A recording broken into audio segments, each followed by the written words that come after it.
Good morning and happy Thanksgiving from historic Crocker Field at the corner of Circle and Broad in downtown Fitchburg, Massachusetts, where today for the 145th time it is Fitchburg versus Leominster. Good morning again. I'm John Gugerty, joined as always by Dan Bullock. And Dan, we've heard over the years that there's not enough Fitchburg High School, Leominster High School. I went to Marlboro, you went to Monty Tech. So naturally, we brought in someone who went to Murdoch. Cam Manette, good morning. Happy Thanksgiving. Good morning, John. Happy Thanksgiving to you as well. And what is a staple of high school football? Thanksgiving football, 10 a.m. Doesn't get much better than this. One of our favorite broadcasts of the year, our biggest, most watched broadcast of the year. Dan, it's an incredible privilege as always to be here with you. Happy Thanksgiving. Happy Thanksgiving, John. It's something to be thankful for, to be able to be here at historic Crocker Field and be able to call this game and bring all of this to you. Whether you've been tuning in all season long to watch the Red Raiders or if this is the first time you've seen this Red Raider side in 2025, we welcome you either way. For first time in 4 years, I think, it's been here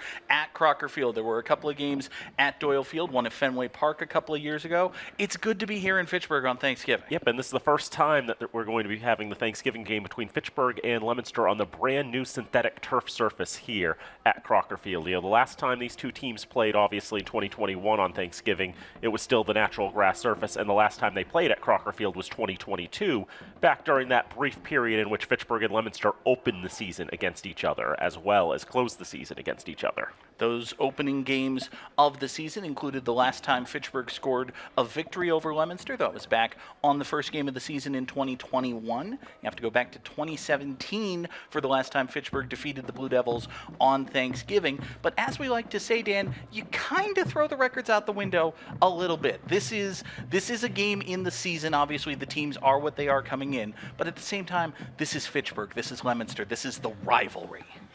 It is indeed, you know. Every game starts 0-0. We've got 48 minutes of football ahead of us, and we're hoping for a very interesting game here today. We'll send it down to Glenn Fossa, who has a number of interviews waiting for us. Happy Thanksgiving to you from all of us here at FATV. Let's go again to Glenn Fossa. Good morning, everyone. 2025 Thanksgiving Day game right here at Crocker Field, the famed Crocker Field. Good morning, John Gugerty and Dan Bullock, the entire FATV crew, and of course, most importantly, Fitchburg High School Red Raider, and of course, the Blue Devils fans. Wearing our red today a little bit, Sean Sweeney, historian for the Hall of Fame. It's great to see you this morning, and it's still very, very nice. Come down, there's sunshine, concessions, plenty of parking. Absolutely. There's nothing better in the Twin Cities of Fitchburg and Leominster to come down to either the sacred acre of Doyle Field on Priest Street or here to the corner of Circle and Broad, the house that Alva built back in 1918. Beautiful day for a game. You couldn't ask for anything better.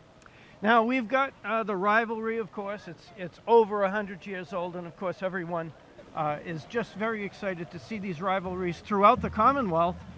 More to say about the folks, you know, that we've seen come and go in Fitchburg High School athletics. Absolutely. I mean, you go up and down the line, going all the way back to 1894, all the way up to the present day. There are so many names to run through. I would be remiss if I forgot someone, but for 128 years, we're into our 129th Thanksgiving game this morning, our 145th meeting overall. There's something special about a game between these two historic rivals going all the way back to 1894, as I said. Anything can happen on this day. We've seen it happen. 1969, Fitchburg High School was that team that was the big dog. They came in against Leominster and did not perform. Leominster come up with a famous upset. Could that happen today? We'll see in about 2 hours. And we've seen it all, of course. We were at Doyle Field. They were plowing the field with a front-end loader, and then we've had warm days. And today, bit mild, right? It's perfect for a football game. This is beautiful weather. I've been here since about 8 o'clock this morning, Glenn. The sun is shining. A little bit of clouds, but that's not bad. A little bit of a breeze, that's not bad. It's going to be in the 40s. Dress warm. You're going to be here for a couple hours. Yeah. We've got some guests lined up for ourselves as well, Sean. I'm going to call them in just a few seconds onto the field. We are still right here, Crocker Field, plenty of time for the game. short drive down and $10 admission. You're supporting Fitchburg High School athletics. Tell us a little bit, Sean, about the Hall of Fame and the most recent things that they've done inductions. Well, we just had our 12th induction a little over a year ago. We're in the planning process for our 13th induction. We're still in those planning stages. We're taking nominations for those great Fitchburg High School athletes and contributors and coaches and teams and what have you. We've been doing this since 2001. You got to be, if you're a player, you got to be out of Fitchburg High School for at least 10 years. So our next induction is next November. So you have to be out of Fitchburg High School at 2016 in order to be eligible. And there are just so many more athletes that we have to nominate, induct, and enshrine onto the second floor of Fitchburg High. Yeah, no doubt. And of course, no football game would be complete if we didn't have all of our city officials joining us and bringing, the school spirit right to Fitchburg and Fitchburg High Crocker Field. With me, the Honorable Mayor Sam Squalia. Great to see you celebrating. And of course, here we are, 2025 Thanksgiving Day game.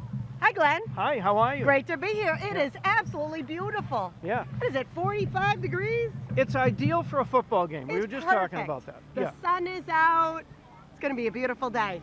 It is. So, you're mayor, and this is a special place, and you're representing Fitchburg High School, of course, today. And, of course, Leominster High is here in force, too. A lot of fans. It's going to be a great game. We got a great time. The bands are playing now. Pretty soon we're going to see the bands play the national anthem together, which is really nice. Yeah, it's going to be awesome. So, how special is it for you to be right here on the field representing the city as the quote-unquote CEO of the city? We have one of the longer, rivalries, a storied rivalry, and we had Mark Bedanza, historian and ward councilor in Leominster, come out and give a motivational speech to our football team, talking about the 75th game that he was at. This is the 145th game. We are talking about a lot of history here, and I am so proud to be a part of it and to be here to support our teams and really just support our Twin Cities. And whether or not we're talking about Crocker Field restoration or whether we're talking about the projects that are being done in the city, you've got a lot to be proud of here in general. Oh, yeah. Historic Crocker Field got a $2.5 million renovation with this beautiful new turf field, brand new running track. We've got a brand new walking path, and we've got a lot more work to do being a historic, very old infrastructure, but we're working on it, and we're committed to it. We're going to kick it up to John Gugarty and Dan Bolak in the booth for just a second, and some of our other guests have their back turned to us, so we're going to get them on camera in just a few seconds. Thank you very much, Glenn Fossa, as we welcome you back here into the press box at historic Crocker Field as we get ready for the 145th meeting of the rivalry, Fitchburg versus Leominster, on Thanksgiving Day. I'm John Gugarty, joined, of course, by Dan Bolak, Cam Manette. Cam, you have experience here that Dan and I aren't able to bring to the table. Tell us a little bit about what it is like as a player to get ready to get up early in the morning and go play on Thanksgiving Day. Yeah, John, the reality is there's so much buildup from the beginning of your season. The reality is you're thinking of this game. But the preparation is different. You're going on usually a week and a half. You're getting up with so much anticipation because both towns are going to be at this game. This is probably the most viewed game for both sides, although Leominster played in some really competitive playoff games recently. This is going to be quite the game, and you are antsy if you're a player, for sure. Absolutely, particularly for the players on Fitchburg, 2-8 record on the season, not playing in the playoffs this season. This really is as close as they get. This is their Super Bowl. This game against Leominster, this is what they've been playing for. This is what they've been practicing for. It is moments away. What is it like? What was it like in your experience? Are there butterflies? What's going on in there? There certainly are butterflies, and unfortunately, I never experienced my senior year game, but for these seniors, you can only imagine how truly all the memories, all the emotions, they're more than butterflies. Ultimately, your football career is ahead of you right here, in a sense. All right, we're going to send it back down to the field for Glenn Fossa. He's got Ray Cosenza with him, so take it away, Glenn. Everyone has been talking about the history of our guests here at Crocker Field, and with me, the great Ray Cosenza, former coach, Fitchburg High School, and you're still coaching football. I am. I've gone back to work at St. Bernard's 4 years ago as the AD, and I'm an assistant coach. And I got to tell you, I like being an assistant coach. It's been fun. It's great to be back with kids, and I'm really fortunate to have had the opportunity to work at two outstanding schools right here in Fitchburg. Now, you had a lot of successes when you coached at Fitchburg High School. Have you ever missed one in terms of like after you left? I in person, in terms of this game, I've always watched it on TV.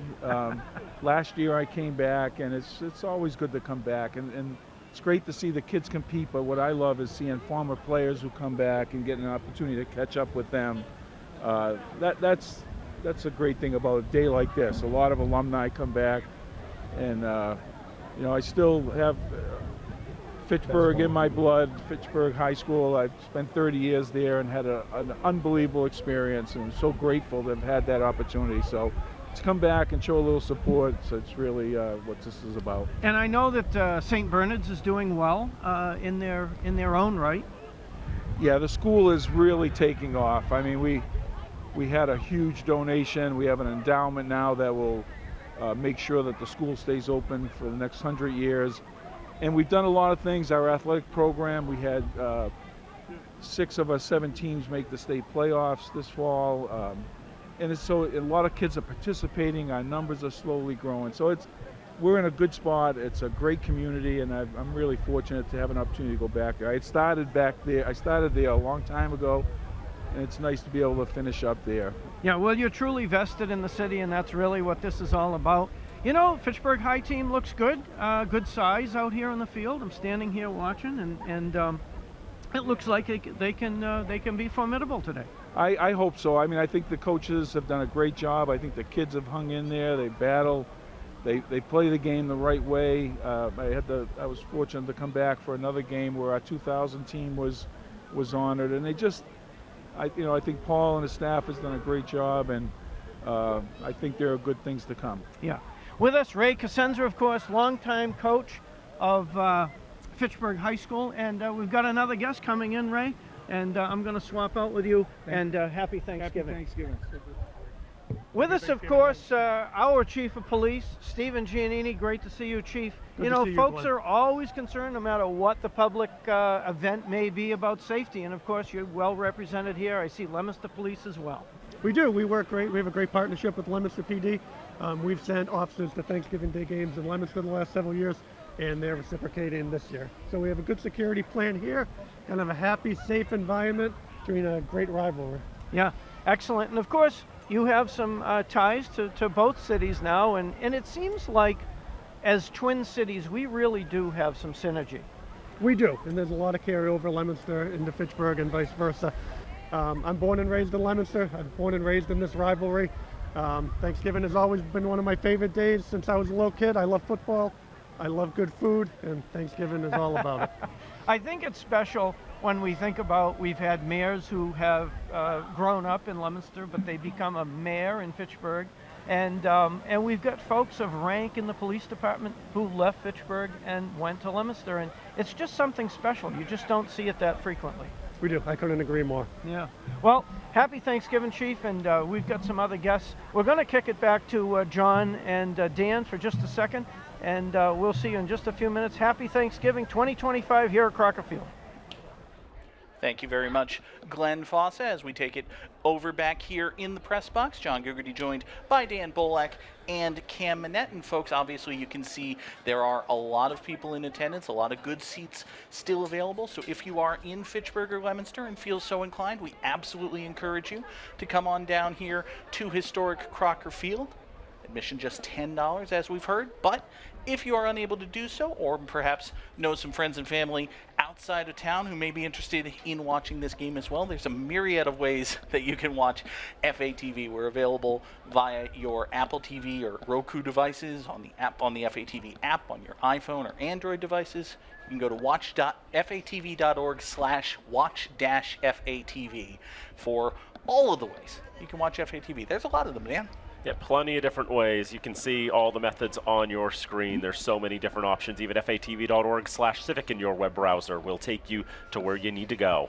We want to talk just a little bit about the game ahead of us. Fitchburg comes in, as we've said, with a record 2-8 on the season. They take on the Blue Devils of Leominster, having been eliminated in the round of 8. Leominster finished their regular season 7-3.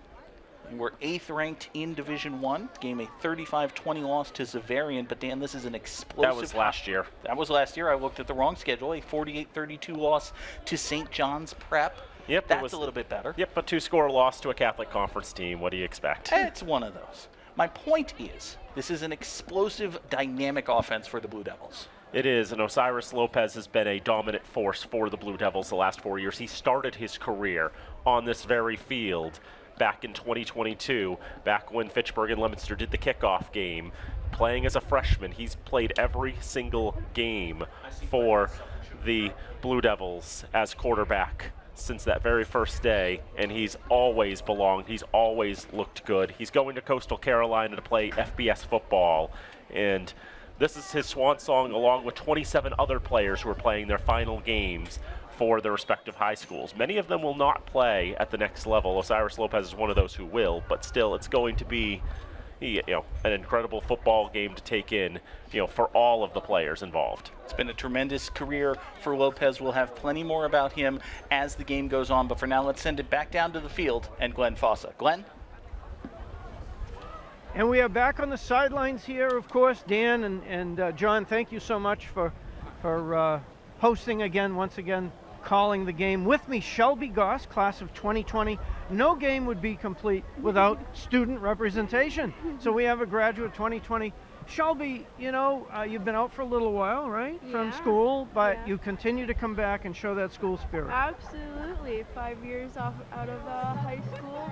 Nothing beats coming to a Thanksgiving football game. Yeah, and you've been working the ticket table a little Yep, bit? yep. We're getting people settled in, and Yeah, ready to... so tell us, now that you've been out for a while, you see students coming back that you went to school with, you see new students that you may have seen as underclassmen. How does that make you feel? It's amazing to see, honestly, keeping the tradition alive after so many years. Even all of the class that I went to, their enthusiasm still grows despite being out of high school for so long. And you've got your colors on. I do. That's awesome.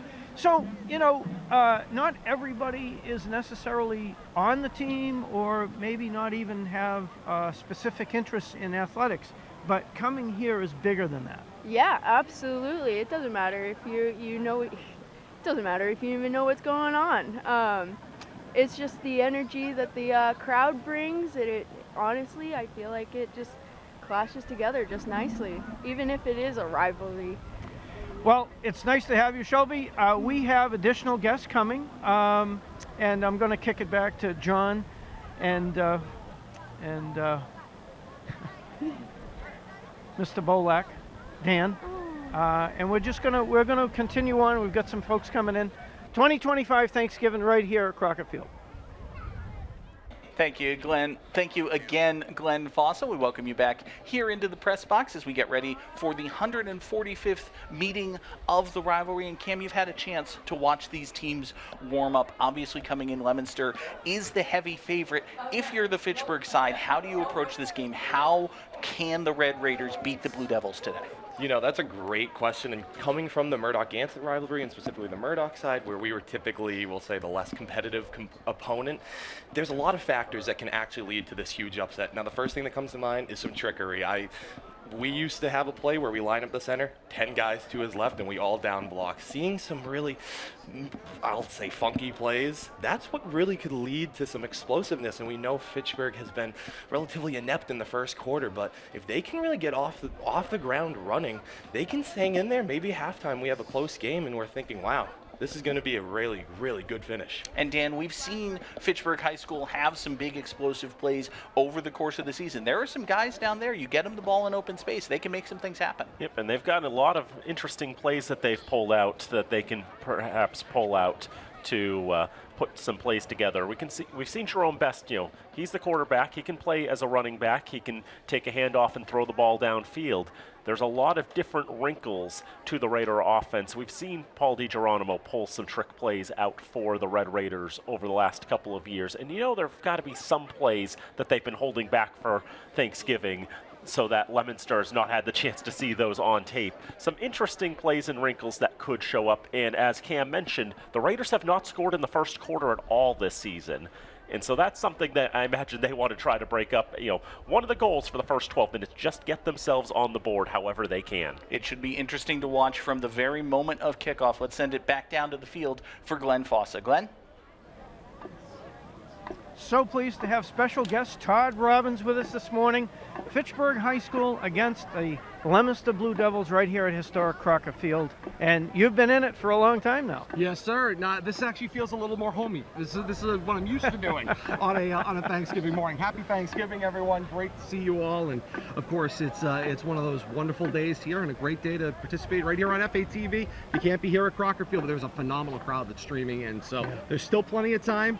Come on out before kickoff. We think the weather is just perfect for a football game. Sometimes we've seen some crazy stuff like the 24 inches of snow we were front loading off of Doyle one year, and front end loaders. Sure. And of course it's been so warm people were getting rid of their jackets and hats, right? But it's almost perfect football weather today. Sunshine, easy peasy, and a good crowd. Still parking, still concessions, lots to do. No, it's fantastic. And I mean, this is always a wonderful celebration of our community and where these two twin cities come together. It's always the battle. It's paper versus plastic. It's blue versus red. And today, it's all about the red as far as we're concerned.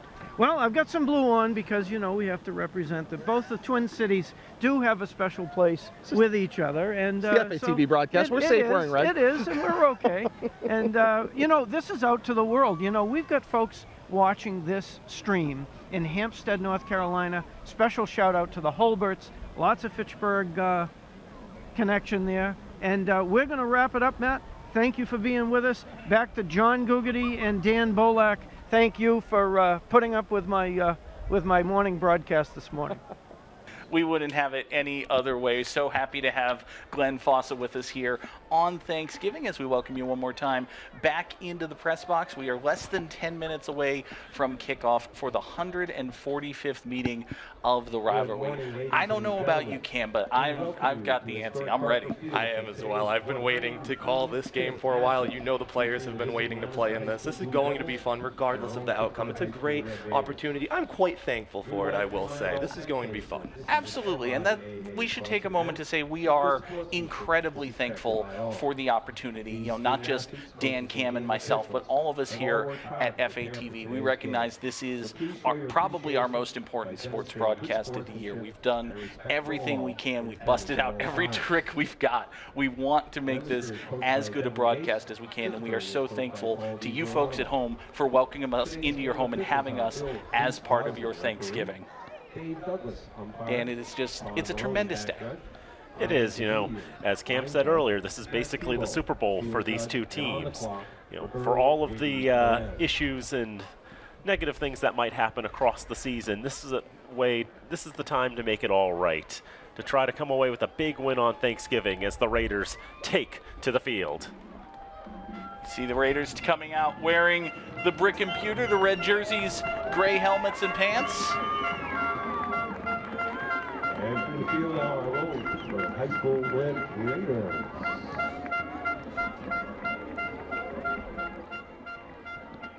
There's a big crowd on hand here at Crocker Field. Plenty more still to come. You see the Blue Devils getting ready to exit the visiting locker room as well. There'll be another classic matchup of red versus blue. You wouldn't have it any other way. Test 1, 2, test. The Raiders about 50 strong. You see they set up on the far side of the field. That's new this year if you haven't been tuning in. While the Blue Devils will be on the near side of the field. Again, clad in blue with white. And mostly, not entirely, the folks on hand who are wearing blue are on the left side, and the folks on hand wearing red are on the right side.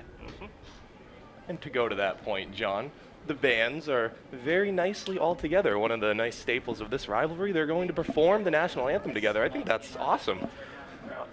Yes, it is one of the many traditions. One of the many things that we see year in and year out with Thanksgiving is the bands coming together. Another one of the traditions of Thanksgiving as well. Bill Goslin, the referee, yet again for Fitchburg versus Leominster. He's been reffing this game for about 40 years now. That sounds about right. And of course, if it's a Bill Goslin game, that means my old friend Dave Douglas is down on the field. Serving as the umpire, as he usually does with Mr. Goslin. There you see the Blue Devils of Leominster. Again, they come in with a record 7-3. They were 4-1 in the Midwatch A, ranked 8th in Division 1. They have not played since Friday, November the 14th, a 48-32 loss to St. John's Prep in the round of 8. Fitchburg as well, Dan, has not played since Friday, November the 14th. The Red Raiders were victorious in that game. Yep, they went down to Ayer Shirley, took down the Panthers 22-20. The last time Fitchburg played Ayer Shirley was back when Ayer Shirley was just Ayer, and that was back in 1911. 114 years. Jerome Best led the offense, 16 carries for 75 yards and 2 scores. Went 3 for 4 through the air for 92 yards. Masango Mate Ngabe had the winning score, a 14-yard touchdown run with about 9 minutes to go in the contest. Broke multiple tackles on a plunge up the middle. And Dan, that's the league all-star this year. I'd love to see him be a big factor. If Fitchburg's going to come away with this huge upset, it's going to be heavily through him. We'll have to see how he plays a factor here. Mate Ngabe's had a tremendous season for the Red Raiders, being used a lot more in the backfield. We saw that at the very tail end of last season. He's really come into his own as a fullback and a ball carrier this year. The captains are heading to midfield. We'll turn it over to our public address announcer, Chris Woods. Today marks the 40th Thanksgiving Classic as crew chief for referee Bill Goose Goslin, his 42nd game assignment to the rivalry in his 45-year on-field career. On behalf of Fitchburg Athletics and the board of North Central Massachusetts Football Officials Association, Bill, please accept this token as a commemoration of your distinguished 45 years of dedicated service to interscholastic sports, the game of football, and generations of student athletes across North Central Mass. Congratulations, Bill.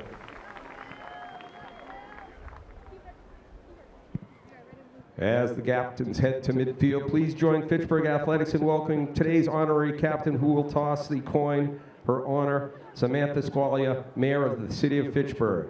On behalf of the Red and Gray, thank you, Mayor, for your support of our student athletes and the entire athletic department throughout the year.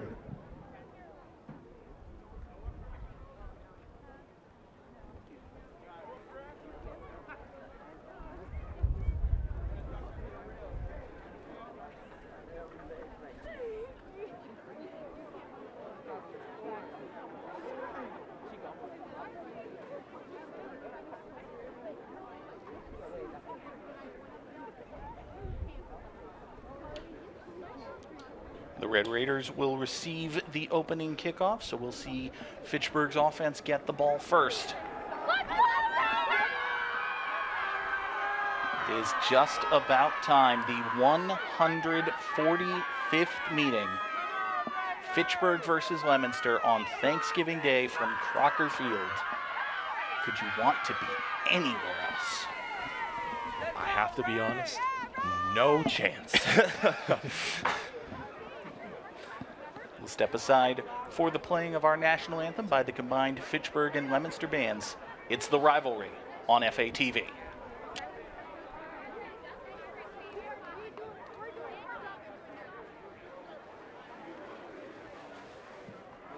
At this time, we would ask that you please stand if you are able and remove your hats as we honor America with the national anthem with our combined Fitchburg and Leominster High School marching bands.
Fitchburg, Leominster, Thanksgiving. For the 145th time, it is the rivalry, and it is on FATV. John Gergerty joined by Dan Bolak and Cam Manette. We are just moments away from kickoff. The Red Raiders will receive that kickoff. Cam, you were speculating that we might see Fitchburg go a little bit deep into the playbook early on this first possession. I 100% agree, and I actually think it's a really good thing they're receiving. We talked about the fast start and how that really is a key to victory, and a lot of keys to victory are going to need to happen, but hey, a score in the first quarter to really break the trend we've seen is going to be huge, and maybe some trickery in that. I think all is in play today, Joe. It is the final game of the season for both of these teams. If you've got anything in reserve, anything you've been saving, it may not be a literal rainy day, but it is a figurative rainy day. It is time to bust it out. There you see Paul DiGeronimo, the head coach of the Red Raiders, matched on the other side by Devin Gates. We are just about ready for the kickoff, and here with the play-by-play for quarter number 1 is Dan Bolak. Thank you very much, John. Adam Fiallo ready to kick it away for the Blue Devils, going left to right in the blue uniforms. It's a solid boot from Fiallo as it'll bounce on one hop to Jerome Best at the 10-yard line. Try to shake out of one tackle as he makes his way down the far side hash marks and down at the 26-yard line. And all things considered, Dan, not a bad return there to start. I think Jerome Best is going to be an X factor if the Red Raiders can make a run at this game today. Jerome Best on the season has thrown for 358 yards, run for 187 more. He's got 6 touchdowns on the ground this season.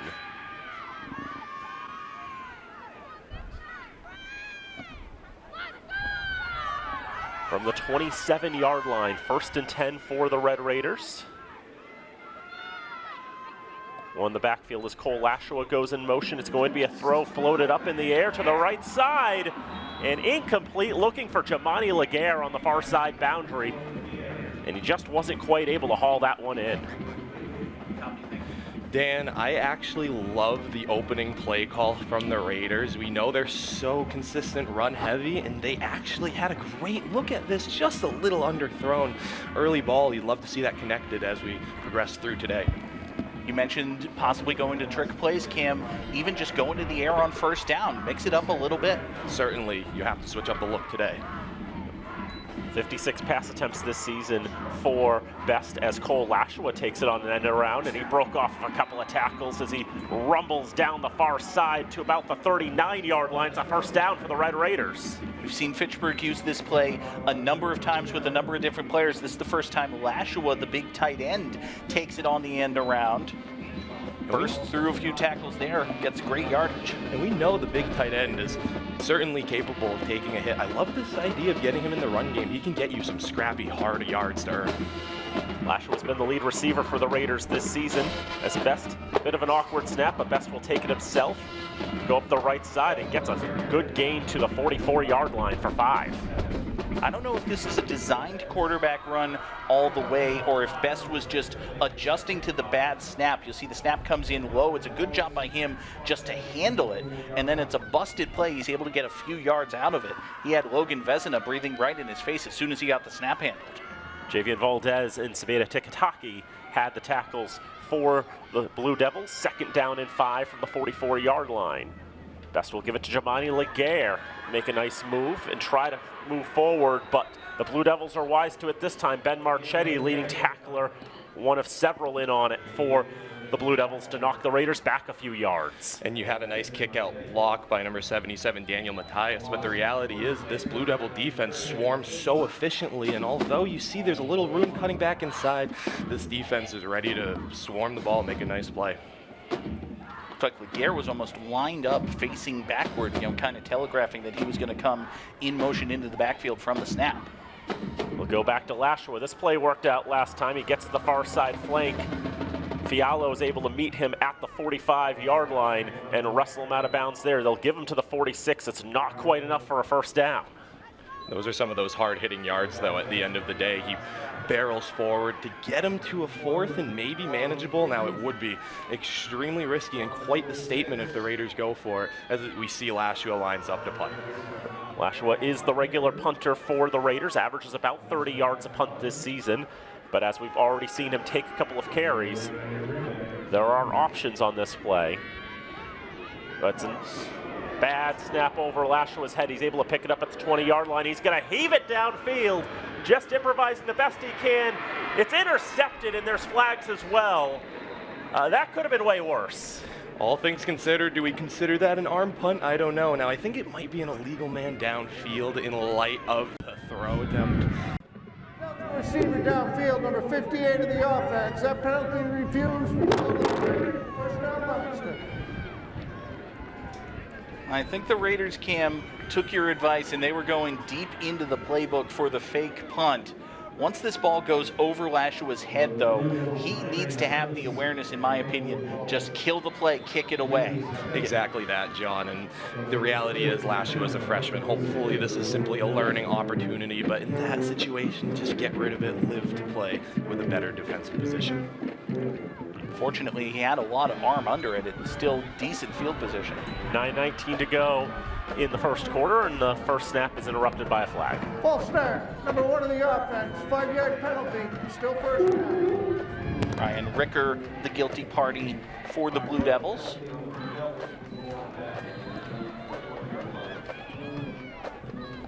Osiris Lopez wearing number 7 today.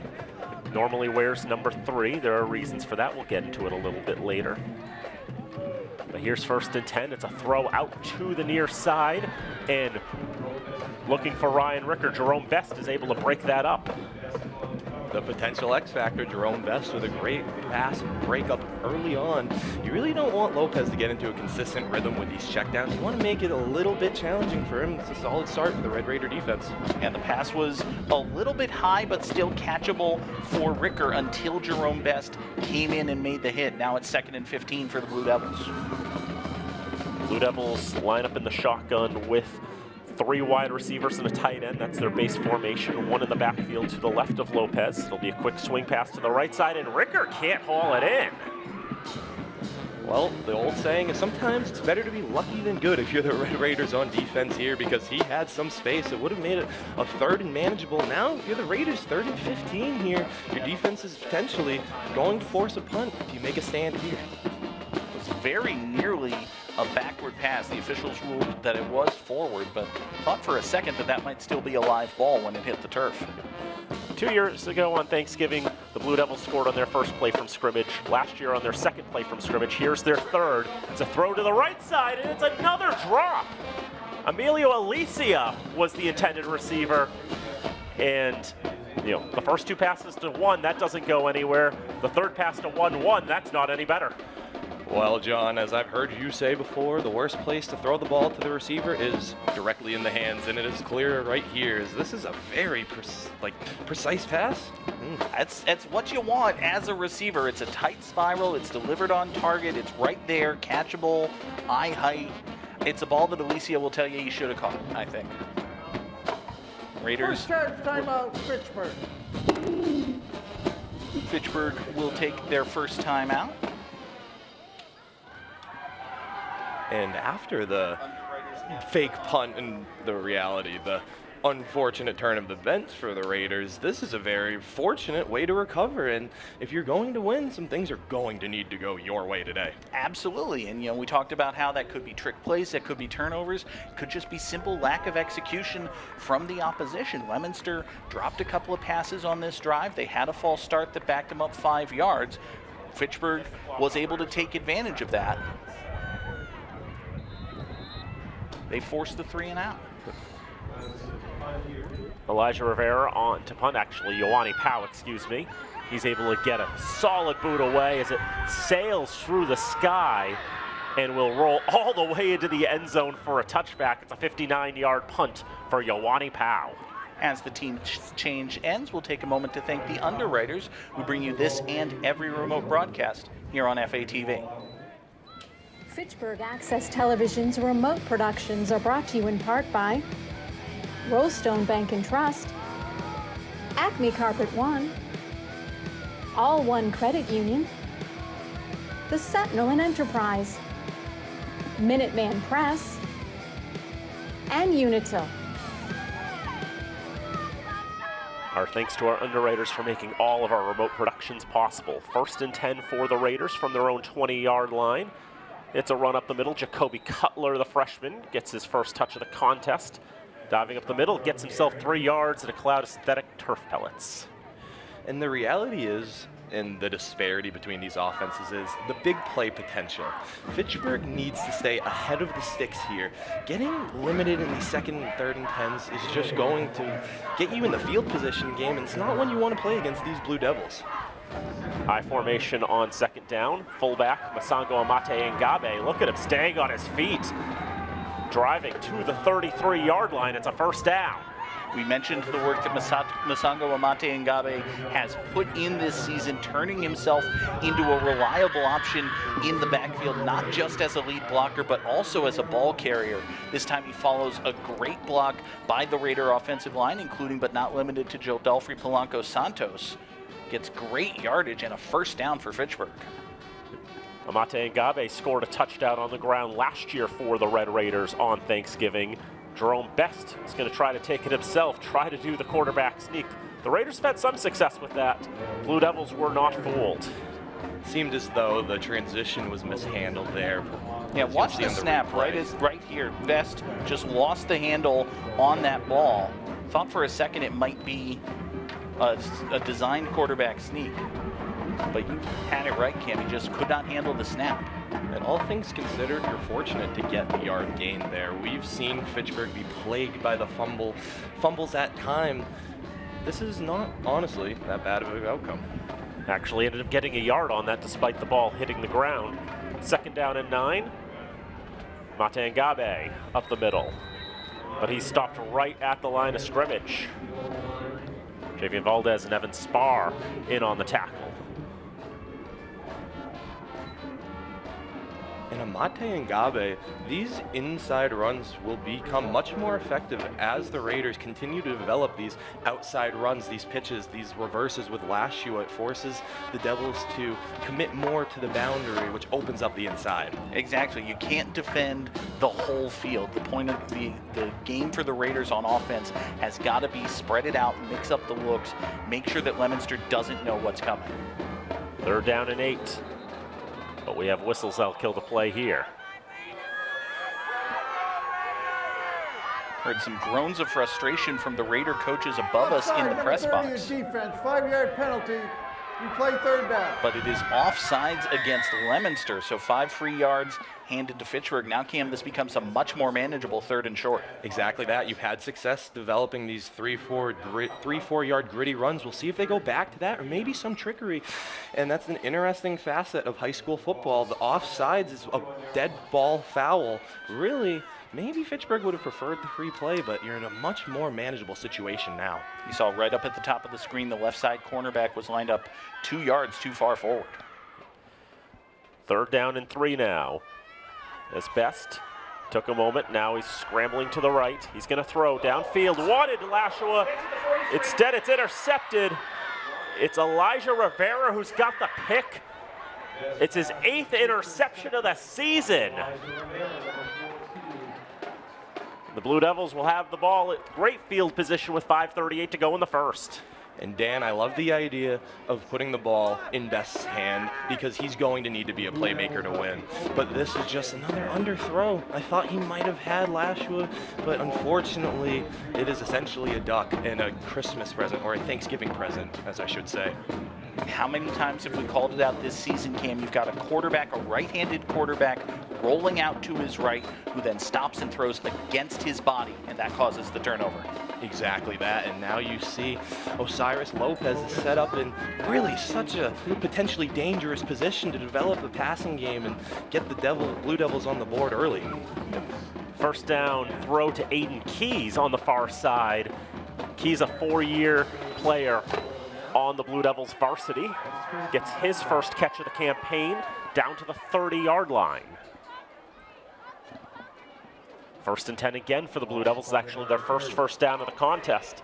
Lopez up in the pocket, scrambling, thinking about running with it. He's the leading rusher for the Blue Devils this year. He runs diagonal at 20-yard line to the 15-yard line. He's so tough to tackle, and he ends up making his way out of bounds inside the 10.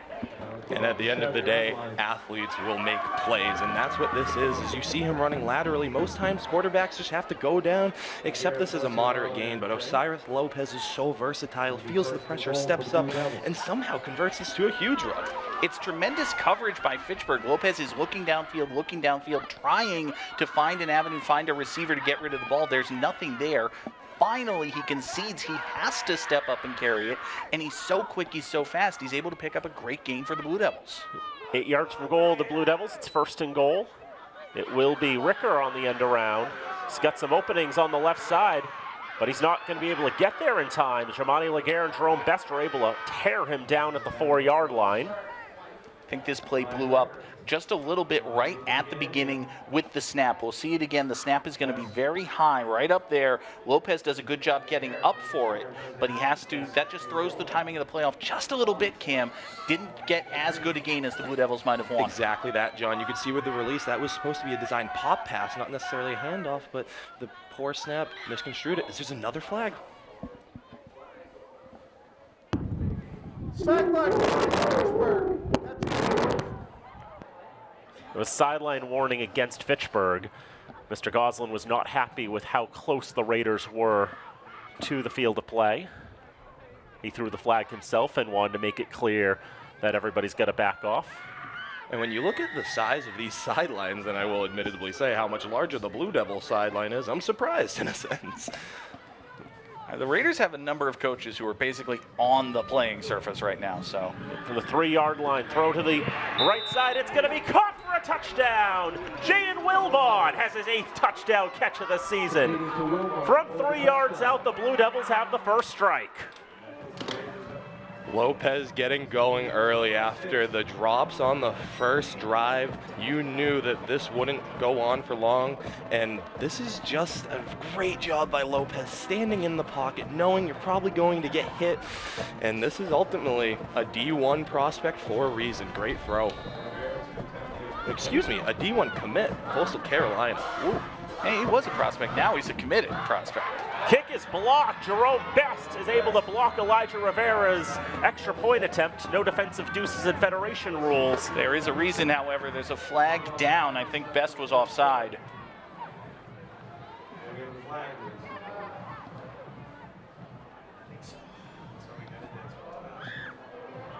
Offside.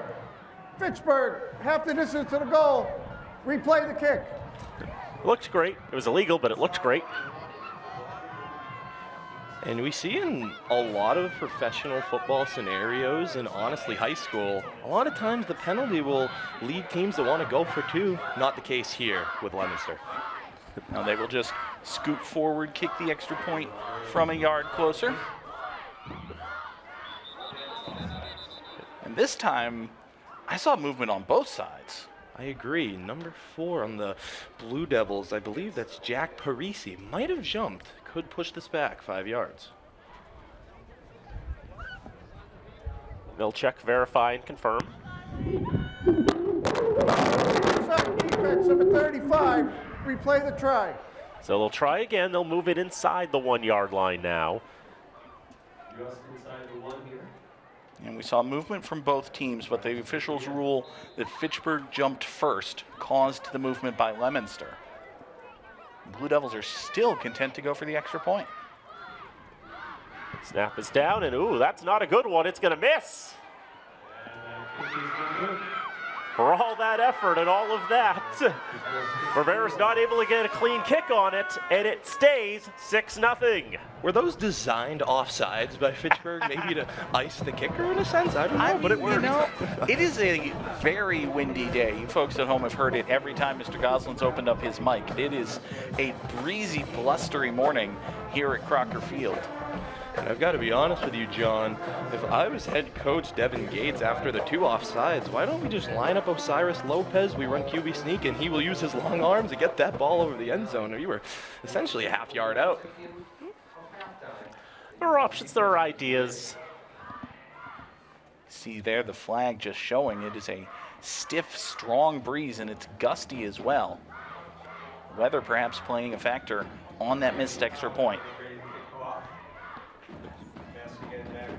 Ioane Pau, who's generally been the kickoff guy for the Blue Devils, is ready to kick it away. On the first kickoff, it was Adam Fialo who got the kickoff. And again, the wind comes into play. They're not even able to keep the ball on the tee. So they'll get Anthony Newell to come over and hold the football.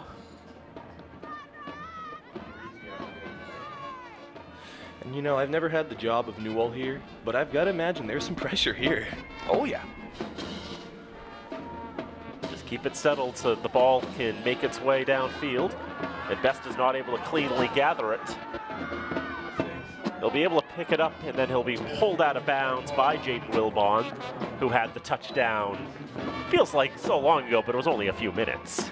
Exactly that, and on that previous kickoff, Best, we know he's a playmaker. We know he's going to try and will the Raiders to the victory, but sometimes you just get ahead of it a little too quickly. Folks, we want to let you know we are so proud of the effort that we've put into this broadcast, and broadcasts like this are only possible thanks to the support we receive from our community. Visit fatv.org/donate to help support FATV. Raiders are not afraid to swap up the quarterback even during a drive, but for the start of the second drive, it'll be Jamani Laguerre taking out of the diamond formation. He's going to run to the right side. Got a few blocks as he'll be pulled down around the 24-yard line, a solid 5-yard gain to open the drive. Cam, it's not quite line up the center and everybody else to his right, but you saw the entire Fitchburg offense moving as one in that direction from the snap here. Exactly, and this is switching up the look again, which I really do like for the Red Raiders. There's been so much misdirection. Now we're going one way, and you probably don't have enough to combat it. It's a good run for an offense that needs to stay ahead of the ball. Or the sticks. Back to the diamond. 3 surrounding Laguerre. Will take the snap and go to the right. This time, not finding the space and loses most of the yards gained on first down as Evan Spar breaks into the backfield and wrestles Laguerre to the ground. Spar essentially sparring Laguerre. This is a phenomenal play from the secondary. You just find a lane, track the back hip, and you go get the TFL. Very impressive. Great job by Spar. He saw the hole in the Raider blocking and was able to get in there and make the tackle. 3rd down and 8. Now, one of the things I've mentioned a couple of times this year, when Laguerre takes the snap, it's a run 100% of the time. He has not attempted a pass this season. This would be the time to do it, but right now Jerome Best is in the middle of that diamond formation. But now they'll switch it around. Best scrambling to the right, but he cannot escape the grasp of Sabeda Tikataki. Tikataki coming off the edge there. He actually showed it when the Red Raiders moved pre-snap, and he does a great job tracking the backside. These are the best sort of sacks, and you come off the edge unblocked. You see, there's absolutely no one in front of Tikataki. Best wanted to throw quickly, didn't like the look downfield. Ultimately goes down for the sack. Much better snap this time to Lashua. He's able to get a solid boot away, and it can't be cleanly handled. but Ryan Ricker's able to pick it up at the 49-yard line. A lot of openings on the near side. He's back to the 15. He cuts back and he's yanked down at the 10-yard line. Ariel Melendez is able to make the touchdown-saving tackle, and there is a flag down, however, all the way back at the 38-yard line. I think this is coming back. It appeared Jerome Best got blocked in the back on the return. During the return, 54 the return team, block in the back, 10-yard penalty. First down, Leominster. Take a look at the tackle at the end of the play first. Just a desperation extension by Ariel Melendez to bring down the returner.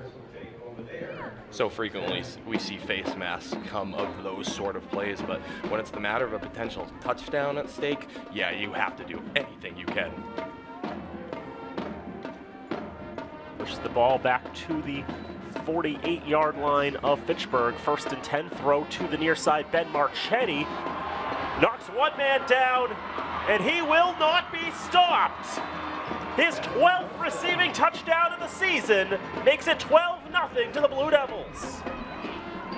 And that's the captain for today, Marchetti, making his statement early with an emphatic, bullish run. This is quite the play. For a ball carrier, Cam, this must be the best feeling in the world. You lower your shoulder, you know there's going to be contact. There's no bones about it. He runs right into Nathaniel Knuthia, and he ran through Knuthia all the way for the touchdown. Not his teammate. Not his teammate, the other 18. My bad, Dom Berger. I can read rosters. Snap is down, kick is up. Kick is good from Rivera. 2:16 to go in the first quarter. 13-0 Blue Devils. And just to note for Marchetti, that was his 15th reception of the season and his 12th touchdown. Only 3 times has he caught the ball and not ended up in the end zone. And Berdiger was ready to make that 4, but Marchetti had none of that.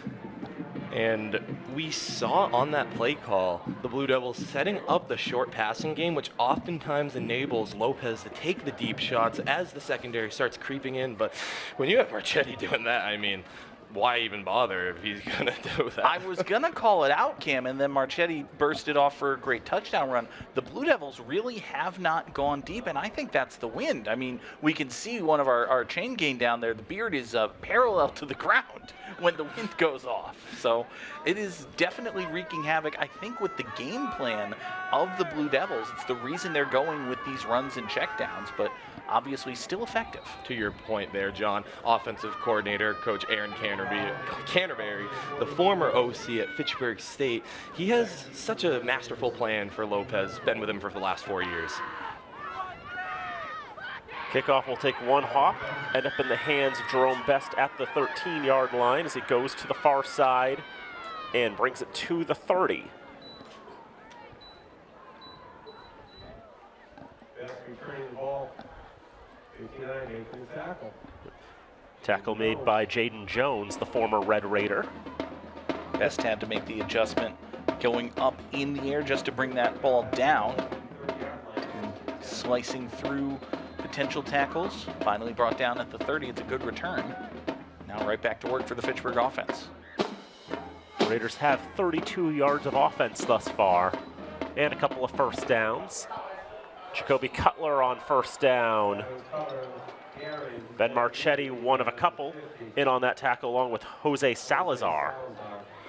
And if I'm not mistaken, I believe that was Blake Doyle lining up at quarterback. That's going to be the third different Raider under center. I really do like this switch of look, switch of game plan coming from the Red Raiders. Blake Doyle is just a freshman, but he's taken significant snaps this season. One of 25 freshmen on the roster for the Red and Gray. They try to go to Cutler again, but the Blue Devils again breaking into the backfield, and it's Mika Powell this time who's going to get the TFL. And Mika Powell, that is just phenomenal defensive line play. Sheds the block. It was a one-on-one, and they say in football, if you want to win games, you have to win your one-on-one matchups. And Powell does a great job of doing so there and gives a little celebration at the end, which backs up this Red Raider offense once again. Back to the 27-yard line. Raiders 0 for 3 on 3rd down early on in this contest. Need to get to the 40 for a fresh set. Best will be under center this time. It'll be a pitch. Cutler to the right side will get those yards back, hurdles a man, and will dive out of bounds at the 33-yard line. Yards that the Blue Devils will happily concede. And while a solid game, Dan, being behind the sticks and being such a grind and run-heavy offense, it's just such a tough situation, and what honestly feels like a landmark drive in a sense for this game.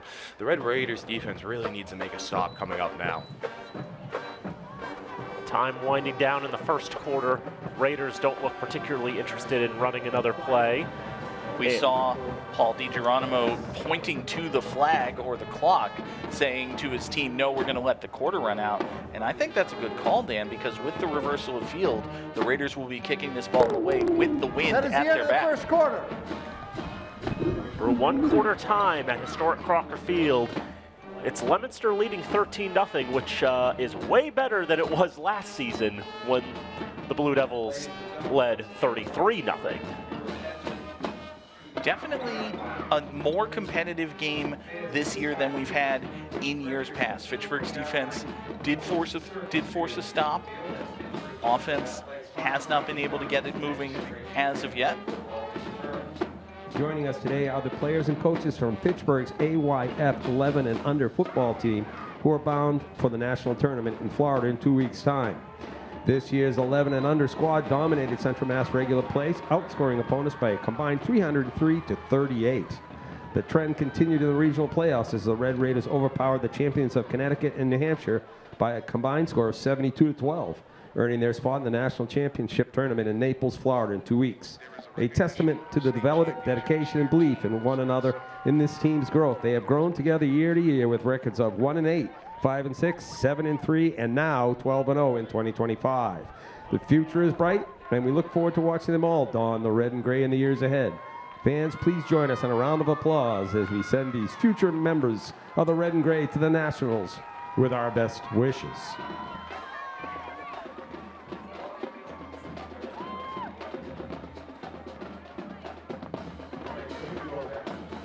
Ladies and gentlemen, second quarter. Our congratulations to them as well as we get ready for the second quarter of action here at Crocker Field. Leominster leads 13-0. Fitchburg facing 4th and 7 will line up to kick it away. Cole Lashua sets up at about his 19-yard line, ready to receive the snap. This kick not quite as good as the last one. Bounces at the 39 into the arms of Ryan Ricker. Ricker evades a tackle, reverses field.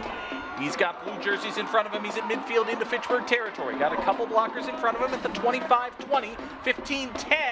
And he is driven out of bounds inside the 10-yard line. A tremendous return for Ryan Ricker. And we talked earlier about how Lopez is such an athlete that he just makes plays happen. Well, Ricker, the same is applicable. We thought this was going to be a no return as the first Red Raider is so close, but on the reversal of the field, there's just green turf for Ricker there. And Lashua makes a tackle. A 47-yard punt return for Ryan Ricker. Sets the Blue Devils up 1st and 10 at the 15-yard line. Osiris Lopez, play-action fake pass to the near side is complete to Ricker. He is spun down at about the 11-yard line. Jamani Laguerre with the coverage for the Red Raiders. Laguerre made a nice tackle here. You can see the elusivity of Ricker once again on display. I thought he was going to break this one for a second too. Ricker has for a long time been the lead receiver for Osiris Lopez. So many teams have game planned for him this year that his numbers aren't quite what you would have expected them to be, but that's opened up additional options such as Zach Oliver and Elijah Rivera as receivers. And Jaden Wilbon, of course, who got the opening touchdown. 2nd down and 6 for the Blue Devils. Mason Chester to the left of Lopez. Lopez will throw, looking to his right, signals to the end zone, throws for the end zone, leap and incomplete. Was looking for Benjamin Marchetti, would have been Marchetti's 2nd touchdown catch of the game. The coverage this time by Dom Berdiger. It'll be third down for the Blue Devils. We see Lopez playmaking, rolling right and sort of directing Marchetti here. And this would have been a tough play as he turns his body the other way. He'd probably tell you he'd like to catch it, but on a windy day, it's not a gimme at all. I think if Lopez had it to do again, he would have led Marchetti a little bit more into the field rather than toward the sideline. Pass had him turned around a little bit, wound up incomplete. Now 3rd and 6, Lopez rolling right again. Now sets, reverses, throws left. Wide open is Marchetti. Touchdown, Blue Devils. Benjamin Marchetti, his second touchdown grab of the day. This one an 11-yard catch, and it is 19-0 in favor of Leominster. John, we know if the ball's in Marchetti's hand, he's probably in the end zone. Is that already second touchdown of the day, as you alluded to? 13 on the season of his 16 receptions. It's almost reminding me of Mike Vrabel of the old Patriots, where you throw to him, he's in the end zone, and he's catching it. And this was the design the whole way. Lopez rolls to his right, sets, looks back left.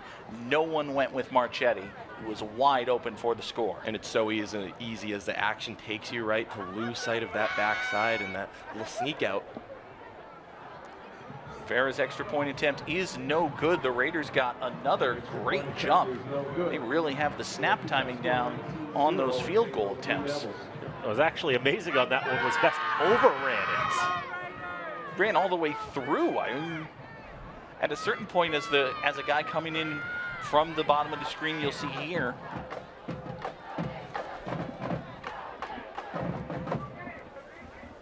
just overruns the ball.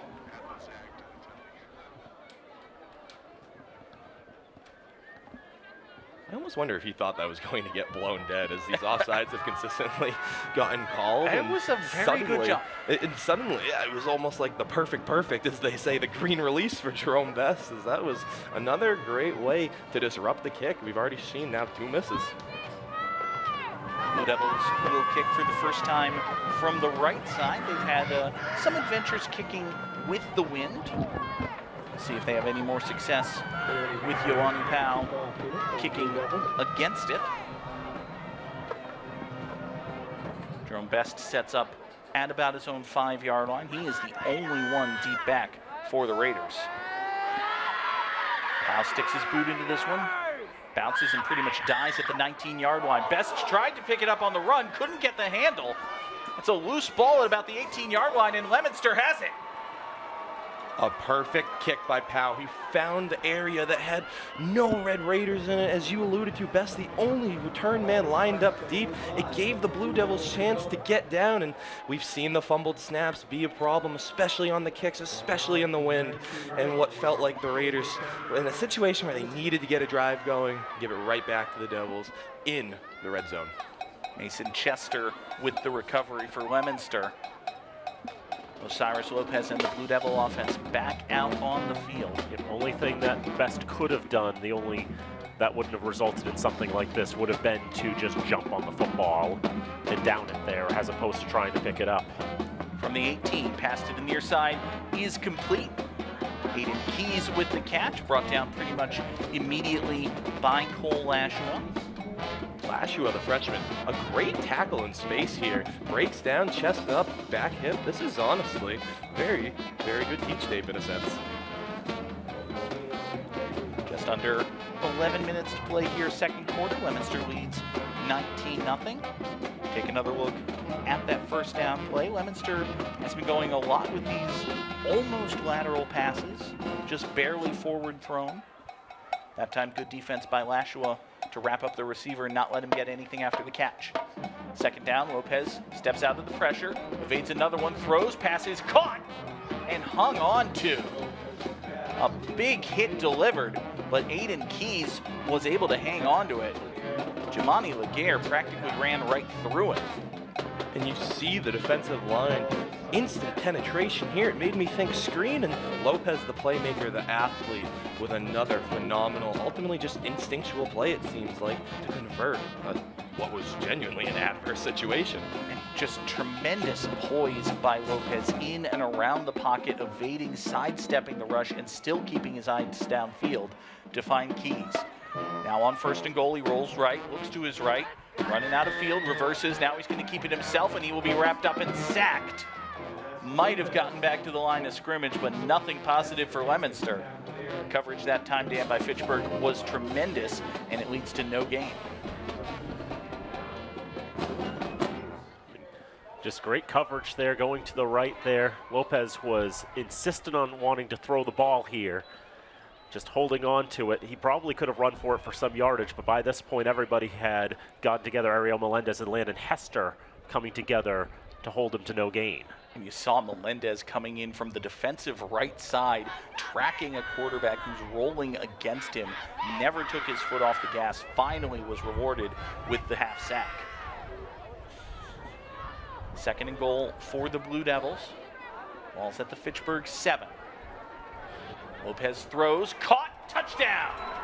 Ryan Ricker with the score. 7-yard reception for Ricker. It's a 7-yard touchdown pass for Lopez.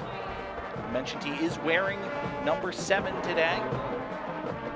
And the captain to captain combo, we see it here again. It's just, the reality is Osiris Lopez knows where he's going. He knows where his guy is going to be. I mean, these two have played together for 4 years now. It's essentially chemistry. Elijah Rivera to attempt the extra point.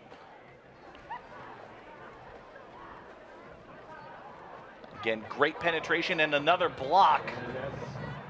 Jerome Best gets his hands on it.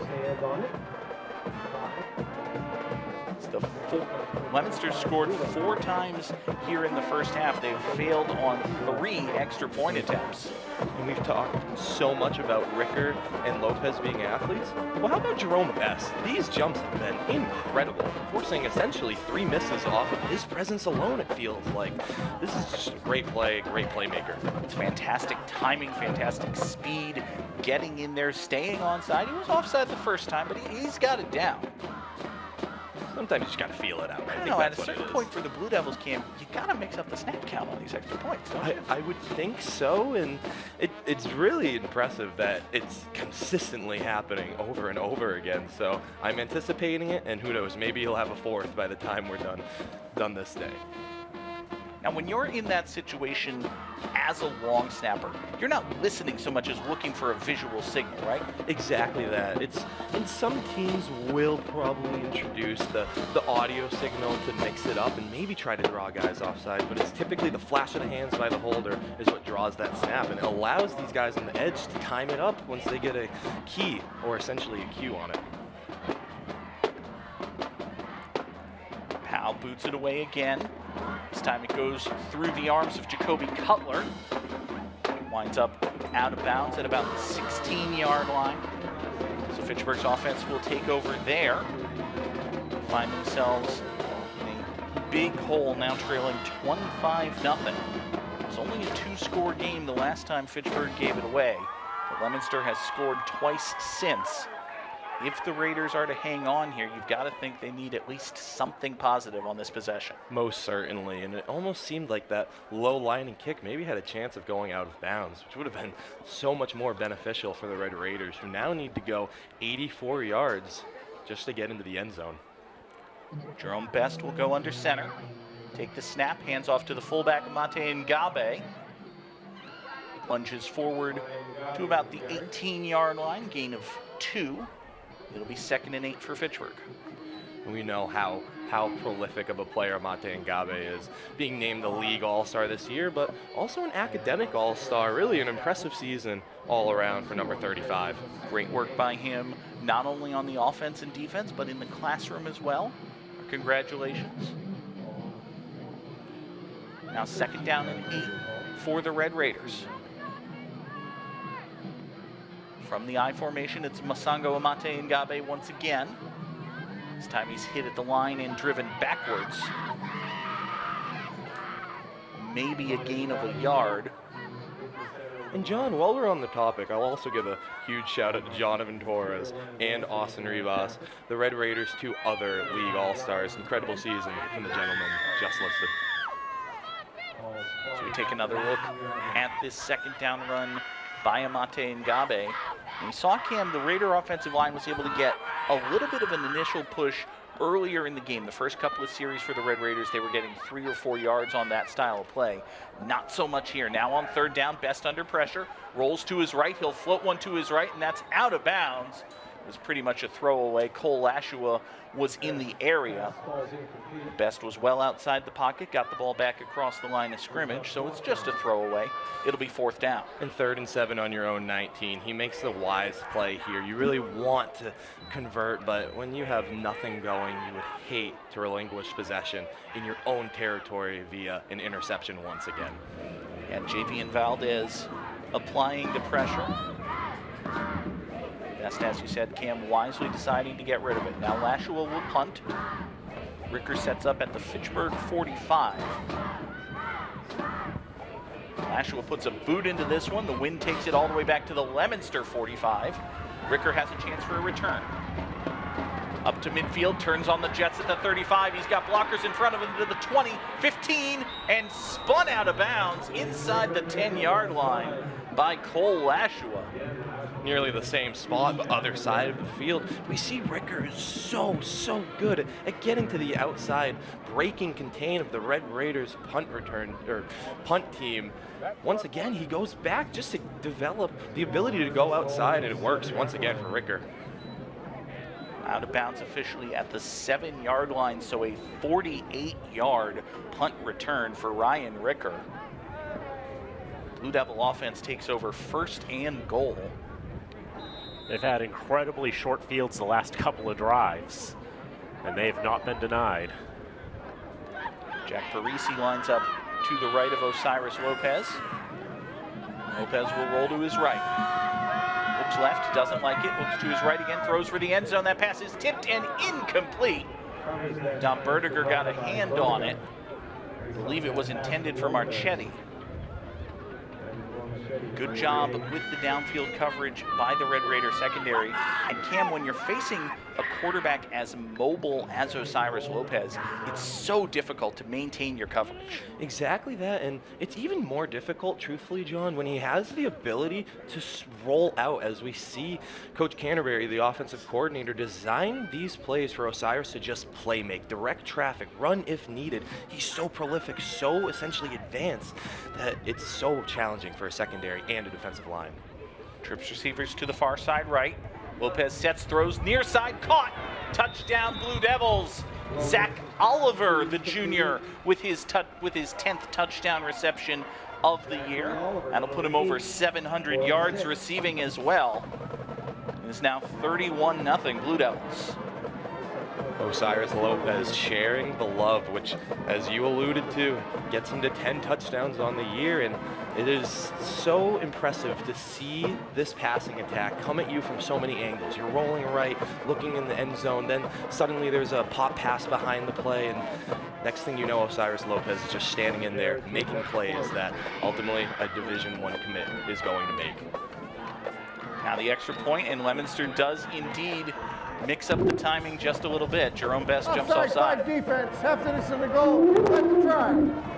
Now, is there any thought of potentially, probably not up 31-0, but maybe there's a chance that you go for 2? At some point, you'd think they would. If they were going to, I think they would have on their first score after the couple of different penalties. High snap. This time, Rivera is able to get the kick away, and it is good. 6:56 to play here, second quarter. Leominster leads 32-0. Dan Leominster only put 13 points on the board in the first quarter, but we're less than halfway through the second. They already have 19 more. And they've only gained 40 yards in offense by getting these last 3 scores, because that's how short the fields have been. It's a very difficult situation for Fitchburg's defense to be starting drives inside your red zone, 1st and goal on this last one, whether it's turnovers or just tremendous punt returns. There's only so much you can ask a defense to do. Exactly that, John, and a sentiment that I think gets brought up so frequently is how special teams really is the 3rd phase of the game, but it's equally as important. These punt returns, kick returns, and Leominster's special teams has allowed them this great lead. 40 yards with over 3 touchdown drives. How often do you see that? I mean, that is so seldom. I can only imagine. 40 yards would be a very short field for 1 touchdown. Yoani Powell lines up to kick it away. Blue Devils employing a holder as they've had to a number of times. This one is very short. Bouncing at the 29, picked up on the run by Lashua. He had a little bit of trouble with it. Plows through some tackles at the 35. Cole Lashua gets out to about the 38-yard line, an 11-yard return for him. So we'll see Fitchburg's offense back out on the field. And I just want to highlight another bruising return from Lashua. And, you know, unfortunately he has the interception under his name, but he's going to have plays in this rivalry throughout this game and the next 3 years. I truly believe that he is one of the bright spots of this Red Raider team as he just powers through. I mean, I see 8 Blue Devils in the picture trying to bring him down. Lashua has been a key contributor on offense as he'll get the carry here on first down. Almost looked like he wanted to pass as he stopped his movement momentarily.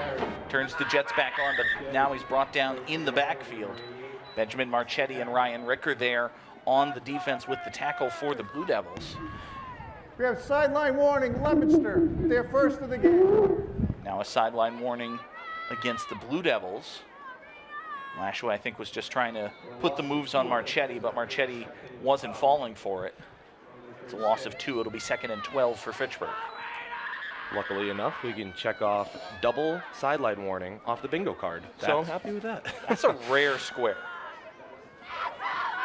If you look at a bingo card that has double sideline warning, you're not feeling too great, but you've got it here. Now trouble on the snap.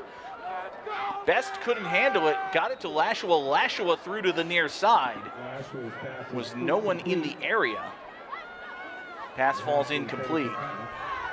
Now Mr. Douglas and Mr. Goslin are going to have a chat about it, thinking maybe intentional grounding, but I think Lashua was outside the pocket and he got it back to the line of scrimmage. Exactly that, and we're so quick to highlight plays where maybe a guy should have been more heads up, but Lashua makes the right decision here. Not every play is going to be a world beater, but doing enough to get it by the line of scrimmage, not take the intentional grounding. It's 3rd and 12 you're faced with now. Still is tough to overcome, but much better than a 3rd and 22. Best from the shotgun. Rolls to his left, now sets, throws, passes caught. The 45-yard line, Jamani Laguerre with the catch. He's a couple of yards shy of the line to gain. They're going to back up spot him at the 43. So it'll be 4th and a long 4 coming up for Fitchburg. And I have to say, I'm a little surprised here. As you see, he gets hit right there, what seems to be the 46-yard line or so. The referee spotted this actually at the 43, so it forces the Raiders to have to punt as they're faced with a 4th and 6. Wonder if they thought maybe he went back voluntarily. First charge timeout, Fitchburg. We already had Fitchburg as having taken a timeout, but they'll take another one. 5:44 to go in the second quarter.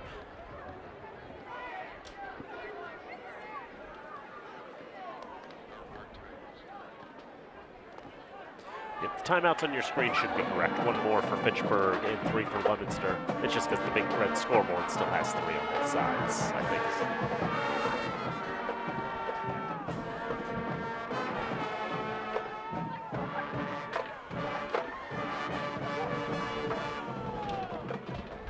Anyway, yardage in this contest thus far.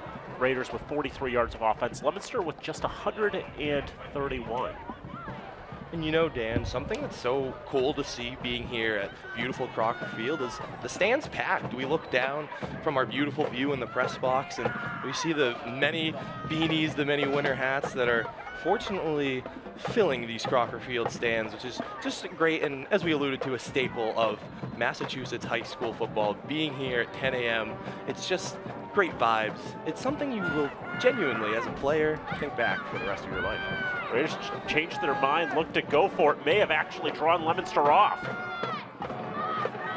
See Paul DiGeronimo on the sideline emphatically gesturing for offside, and now he pumps his fist. I think he's going to get his first down. Offside, 57 defense, 5-yard penalty, first down.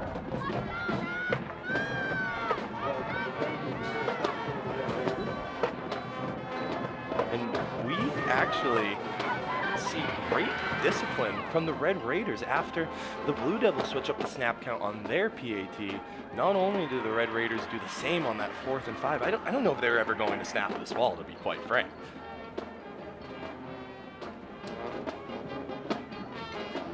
Seen that plague the Raiders a number of times on key 4th downs.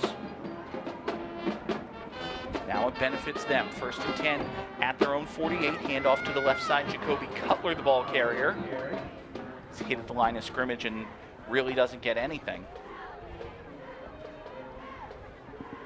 This Blue Devil linebacking core, as well as the defensive line, flow to the ball so effortlessly and precisely that even if Red Raider ball carriers get through that first line of defense, they're typically limited to about 3 or 4 yards, because the reality is this Leominster secondary is legit. Great job at the line, and then you see the second effort, the second level of the Leominster defense coming in and making sure Cutler was down. Now 2nd down, Best rolling to his right. Floats it near side, passes high and incomplete. Was intended for Jamani Laguerre. Elijah Rivera was there for Leominster, got a hand on it, but he wasn't able to bring in the interception. And he was being hawked down by Captain Marchetti on this play. I thought he was really in risk of getting sacked. Then in risk of the interception. It's another situation where the incompletion isn't the worst thing in the world, but a 3rd and 10, as we've talked about so frequently, so tough to navigate. Saw Marchetti breathing down the neck of Jerome Best. As he consults, easy for me to say, with the coaches on the far side.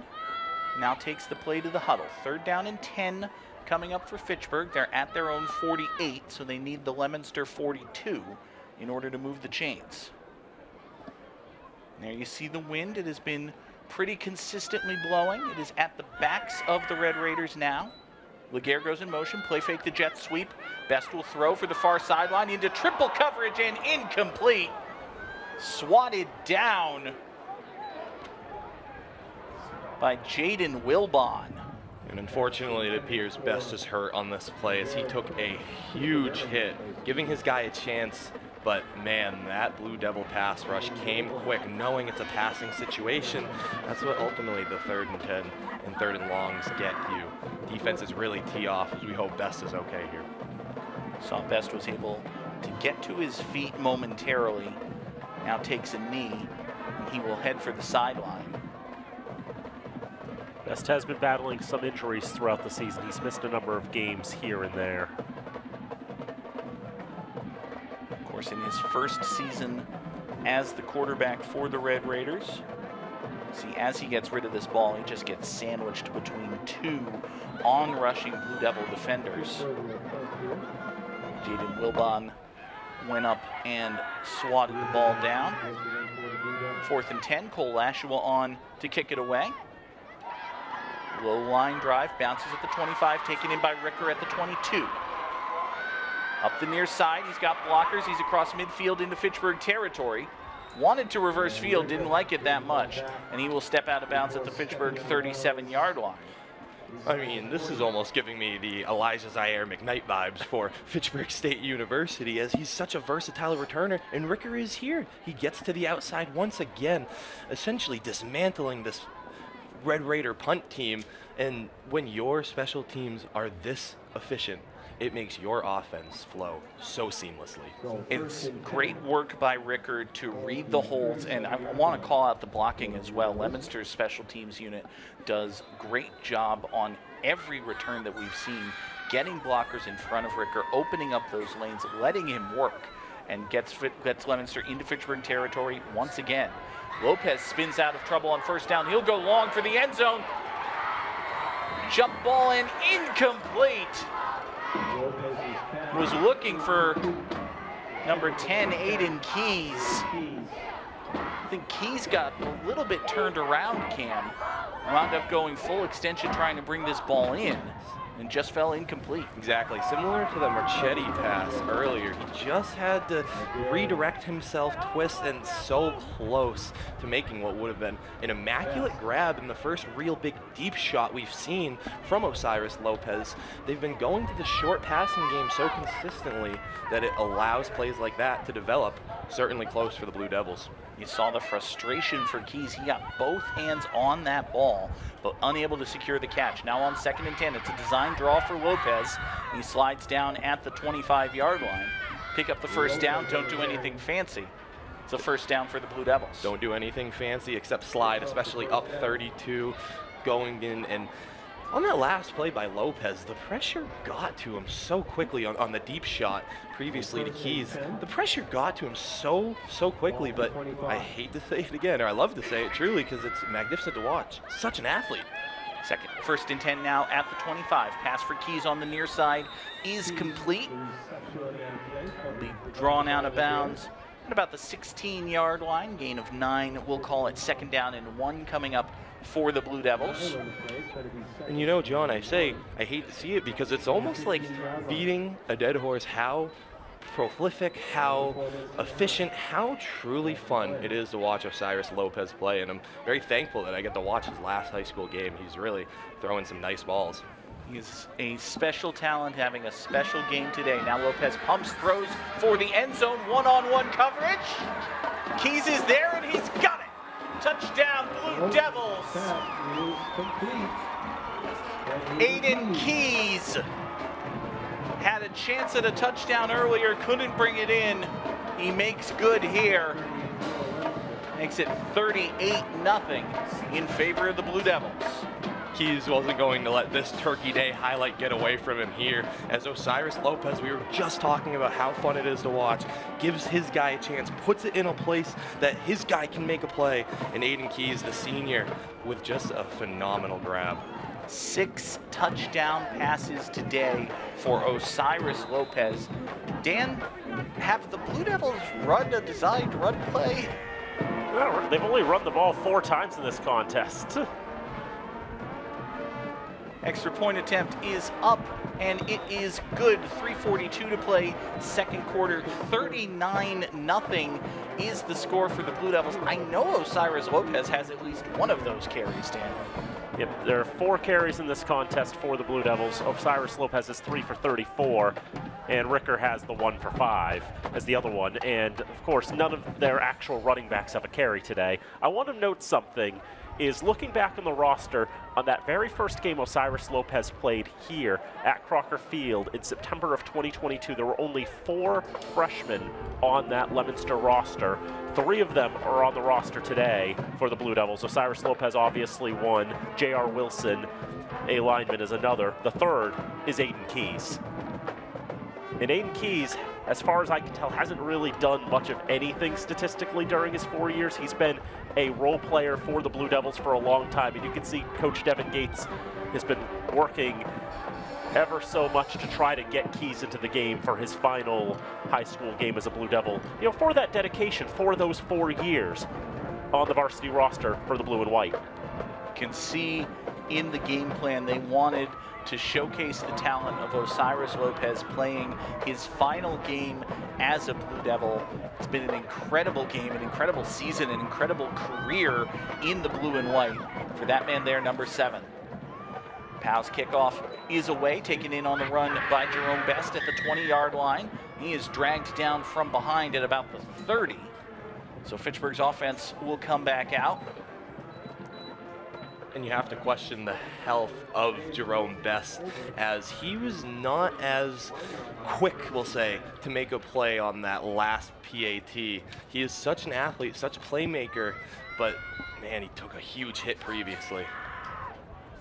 He wouldn't be out there if the coaching staff didn't think he could be.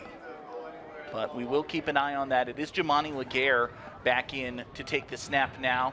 And there's a little bit of confusion by the Raiders, and they're going to call, actually, we might get Leominster for an offside. Offside defense, 5-yard penalty, first down. So the Raiders lined up in the diamond, went in motion, and that sent the Blue Devils offside. Penalty on Leominster will be called. We do have some breaking news as well. With the 6 touchdown passes today for Osiris Lopez, he now has 123 for his career, which is a new state record. Absolutely incredible. And I think that's why there's so much celebration on the sideline that we pointed to afterwards. And maybe why there's been so many pass attempts. He's so good, though. Why wouldn't you keep going to it? Laguerre takes the snap now on 1st and 5 for the Raiders, trying the near side. Couldn't turn the corner. Kept running basically lateral parallel to the line of scrimmage, looking to turn upfield. It never developed for him. Mika Powell and Evan Spar. You see Spar there. They had the tackle for the Blue Devils. We'll take another look at this one. Powell and Spar both already have had some huge defensive plays to this point earlier, and you see their athleticism and their ability just on full display there as they just come downfield. And, well, it wasn't a tackle for a loss. 2nd and 5. 2nd and 6 now for the Raiders. It's going to be tough, and you just want to see some consistency. Maybe 3-yard run here, maybe switch up the look here and go back to the reverse. A lot of runs have been getting stalemated, though. You don't know how deep that playbook really is. It'll be Best in at quarterback. Hester in motion. Best with the design keeper to his left, plunges forward at the 40. Stop the clock, move the chains. That's a first down for the Red Raiders. 2:27 to play here, 2nd quarter. Fitchburg with just the 1 timeout. They do want to get points on the board here. Remember that they took the kickoff rather to begin this game, so Leominster's offense will get it to begin the 3rd quarter. You can see putting the man in motion to set Hester up on the left side, set up the block that sprung Best free to get those 6 yards and get that first down. 1st and 10 Red Raiders at their own 41-yard line. Amate Ngabe and Hester in motion once again. It's a handoff to Cutler. Try the right side. Spent a good time carrying Mika Powell. Plunged forward to about the 44-yard line. It's a gain of 2. Folks, again, we want to let you know broadcasts like this are only possible thanks to the support we get from our community here in Fitchburg and around North Central Massachusetts. You can visit fatv.org/donate to help support FATV. So we took another look at the first down carry rather by Cutler. Sets up 2nd and 7 now for Fitchburg. Bring in John Cormier as the fullback. Best rolls to his right, looks downfield, throws for Lashua on the near side. Sliding attempt, but the pass goes incomplete. It'll be 3rd and 7 coming up for the Red Raiders. Best in the Red Raider offense did a good job of selling this to be potentially a run play, and he gives his tight end Lashua a good opportunity. Now with 1:05 left and the fact they weren't overly urgent getting to this play, you wonder if you'll see another run here and hopefully the progression to the halftime period. 1 minute and 5 seconds left to play. Fitchburg with 1 timeout. Leominster still has their full complement of 3. Best will try the left side here on 3rd down. That's a couple of yards, but he is ultimately brought down from behind. That's Benjamin Marchetti with the tackle.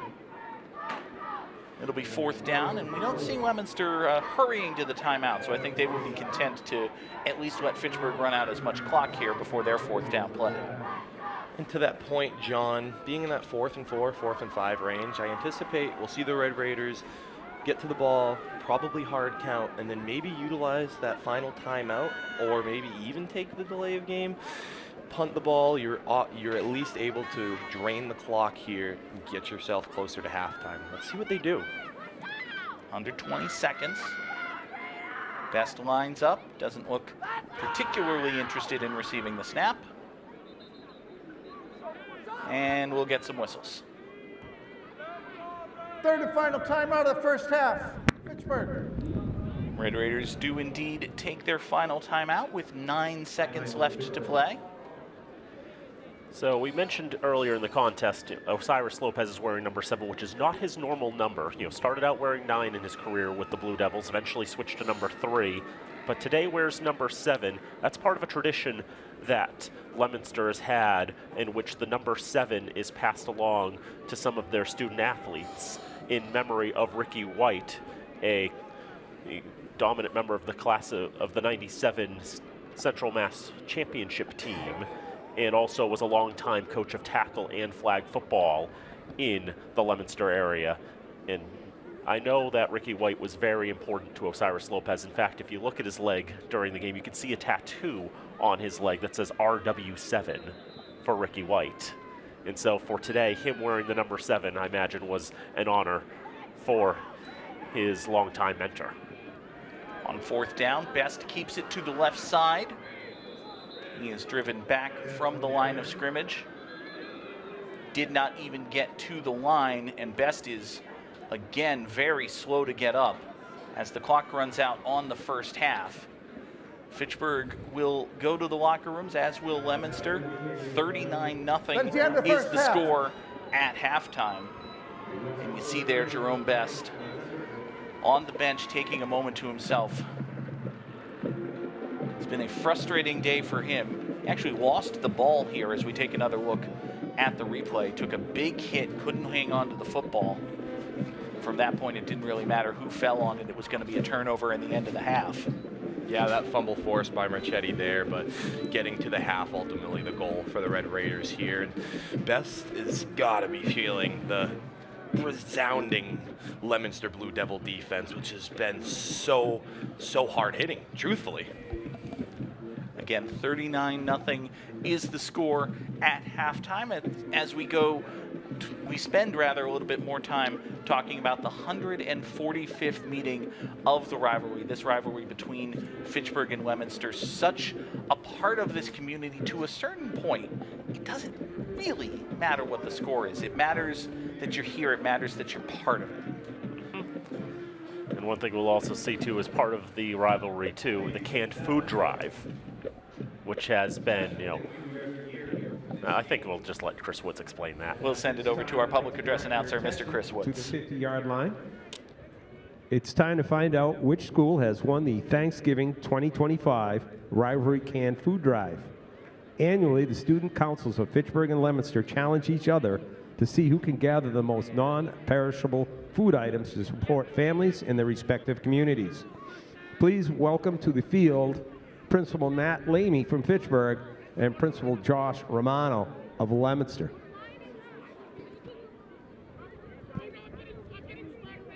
And I have the numbers up here in the booth. So we'll start off by reading the number for our visitors. This year, Leominster was able to put together 4,740 items. That's very impressive. And for Fitchburg, this year, we were able to contribute 5,229.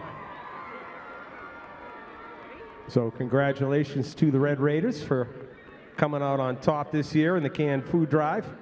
But congratulations to both schools for putting together this event and contributing to those who need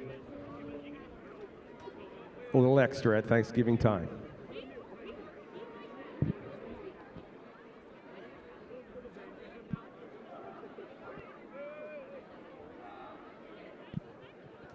As we get ready to do our halftime band show, we'd like to mention something else that was very special over the last couple of weeks. Rivalry Fans Today 145th meeting marks another first, as today we recognize and congratulate a pair of state championship achievements. On Sunday, November 16th, the cheer teams of both the red and gray and blue and white achieved something historic as both became state champions in their respective divisions. Congratulations to the student athletes and coaches for reaching the pinnacle of success as MSAA Game Day State Champions. Thank you all for bringing the spirit and energy of your respective schools to our community events week after week. Again, congratulations to both cheering squads. So here we go with our halftime show. First half of the halftime show will be the Fitchburg Band, and then we'll switch over to Leominster halfway through.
dancing.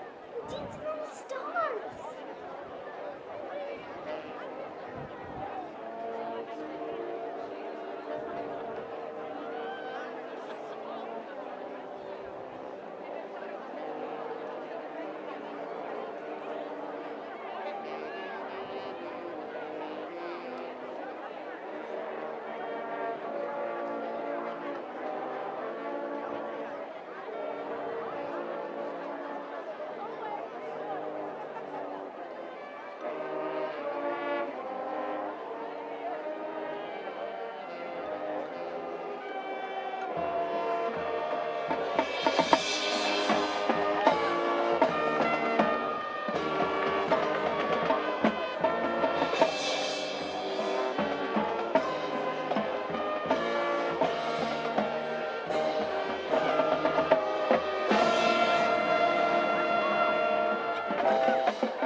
back here at Crocker Field as we get ready for the third quarter here at the 145th meeting of the rivalry, Fitchburg versus Leominster on Thanksgiving Day. I'm John Gugerty, joined as always by Dan Bolak. Happy to be joined as well today by Cam Manette. Guys, it has been a very one-sided football game, a tremendous career-defining performance for Osiris Lopez of the Blue Devils. Exactly that, John. And to see their approach, and they essentially have thrown the ball nearly every offensive snap. Retroactively, we see that a main goal for this coaching staff was to win the game and get Osiris Lopez this historic record, if possible, and doing so in the first half is a, quote, monkey off of Coach Canterbury's back. I ran into him at halftime, and it's a big relief, the position they're in, both for Osiris and for the Blue Devils. Yeah, Leominster has gone to the air pretty much exclusively, but as Cam alluded to, Dan, it is for historic reason. Yep. So 6 touchdown passes in the first half for Osiris Lopez, getting to 123 passing touchdowns in his career, which from what we can tell is an all-time state record. He's certainly one of, if not the most talented passer that we've seen here at the high school level, and for now his name stands highest, the most career touchdown passes for a Massachusetts high school quarterback. Congratulations to Osiris Lopez. And those 6 touchdown passes today are the reason Leominster has many of their 39 points. They've had a lot of trouble with the extra point game, only 3 out of 6 in that department. The Blue Devils will get another opportunity to put points on the board as we get ready for the third quarter. Remember, Fitchburg received the opening kick, so Leominster receives to begin the second half. Cole Ashua's boot is away, taken in on the run at about the 35-yard line by Emilio Alicia. Alicia reverses field at the 45, and he is speared down just shy of midfield. Brought down at the 48-yard line. And as the Leominster offense takes the field, we take this moment to thank the underwriters who bring you this and every remote production here on FATV. Fitchburg Access Television's remote productions are brought to you in part by Rollstone Bank and Trust, Acme Carpet One, All One Credit Union, The Sentinel and Enterprise, Minuteman Press, and Unitil. First and 10 Blue Devils from the 48-yard line. Osiris Lopez still in at quarterback. He will keep it himself. Turns the corner at the near side into Fitchburg territory, and he ducks out of bounds just inside the 45. Mark him out at the 44-yard line. It's an 8-yard gain on first down for the senior quarterback Osiris Lopez, playing his final game as a Blue Devil, already committed to Coastal Carolina.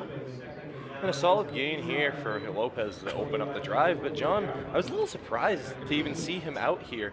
The talent has now obviously achieved the passing touchdown record. I just hate to see him get hurt when this game is pretty handily in Leominster's favor.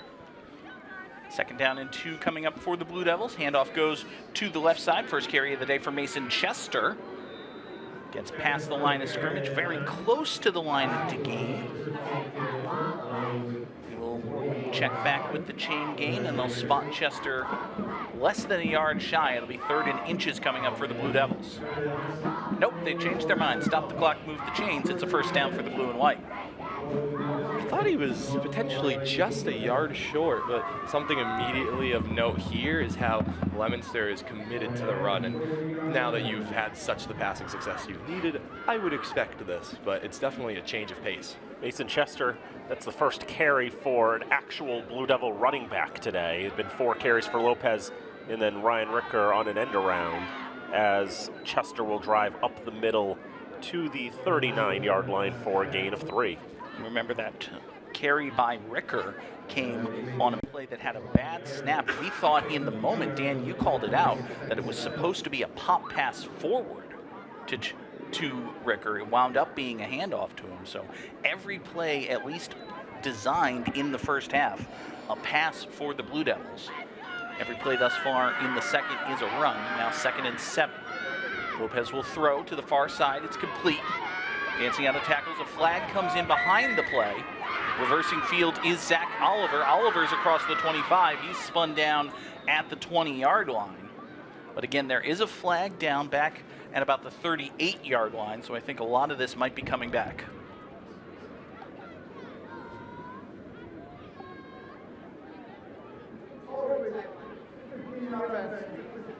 10-yard penalty, play second down. It is a hold, as indicated by referee Bill Goslin. Mr. Goslin was recognized before the game for his 40-plus years of officiating. You see right at the top of the screen, just arms wrapped around the Fitchburg defender. Can't do that. It'll be 10 yards from the spot of the foul. Makes it second down and 15 coming up for the Blue Devils. 3 receivers to the left of Lopez. Handoff up the middle. Brought down after a gain of 3 is Mason Chester. Chester, the senior, over 150 yards rushing on the season for him now. Does have 3 touchdowns for the Blue Devils.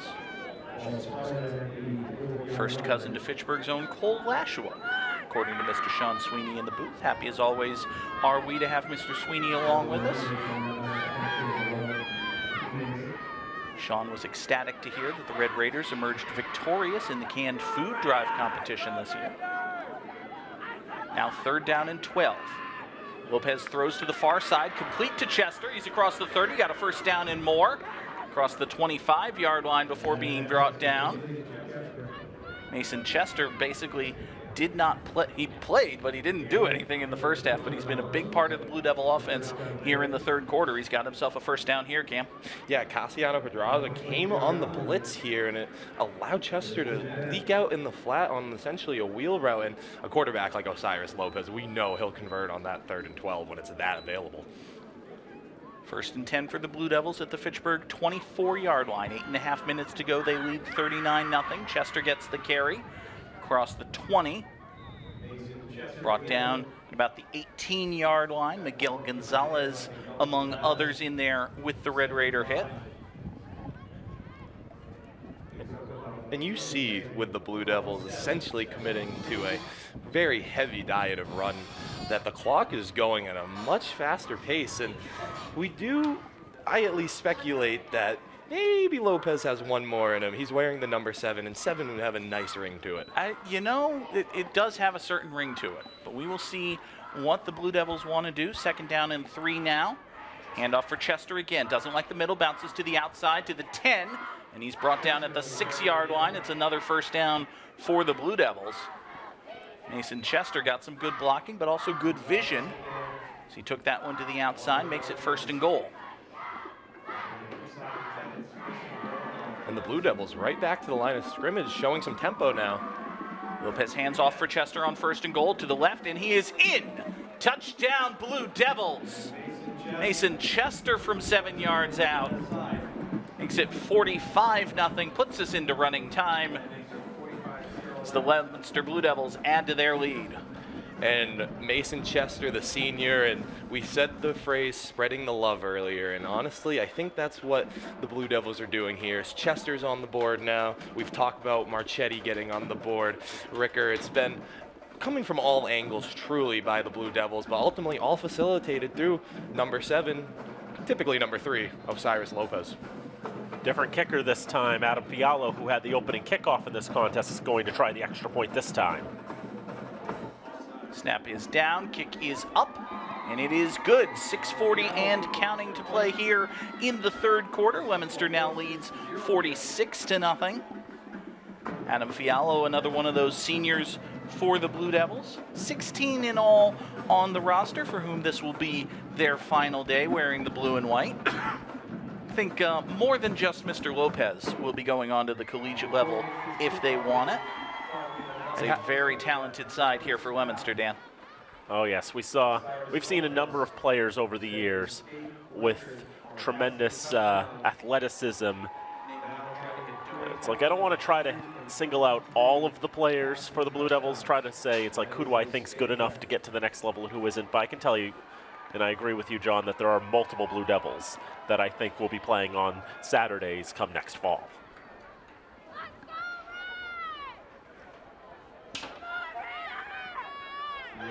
Fiallo ready to kick this one away. Wind has not really died down, but at least the ball is behaving as it stays on the tee. Fiallo with a very short pooch kick taken in by Josh Lamboy at the 35-yard line. It's forward to about the 37-yard line. Folks, we here at FATV are so thankful for you allowing us into your home, and we really have pulled out all the stops. But broadcasts like this are only possible thanks to the incredible support that we get from our community. You can visit fatv.org/donate to help support FATV. Fitchburg offense will come out 1st and 10 at their own 36-yard line. There you see head coach Paul DiGeronimo cheering his boys on. Blake Doyle in at quarterback for the Red Raiders. It's a first down handoff to Jacoby Cutler. Goes to the right side, gains about 4. It'll be 2nd and 6 now for Fitchburg. And now that we've entered the running time portion of this game, I'd be curious to see if more Blue Devil defenders get their rotation in, as we already see a good variety of starters pulled back now. It's a great opportunity, really, for some guys to get playing time on Turkey Day. It's really what you really yearn for. Yeah, I think, if there are any seniors who are a little bit deeper on the depth chart, we're certainly going to see them, and I think that will be the case for both sides.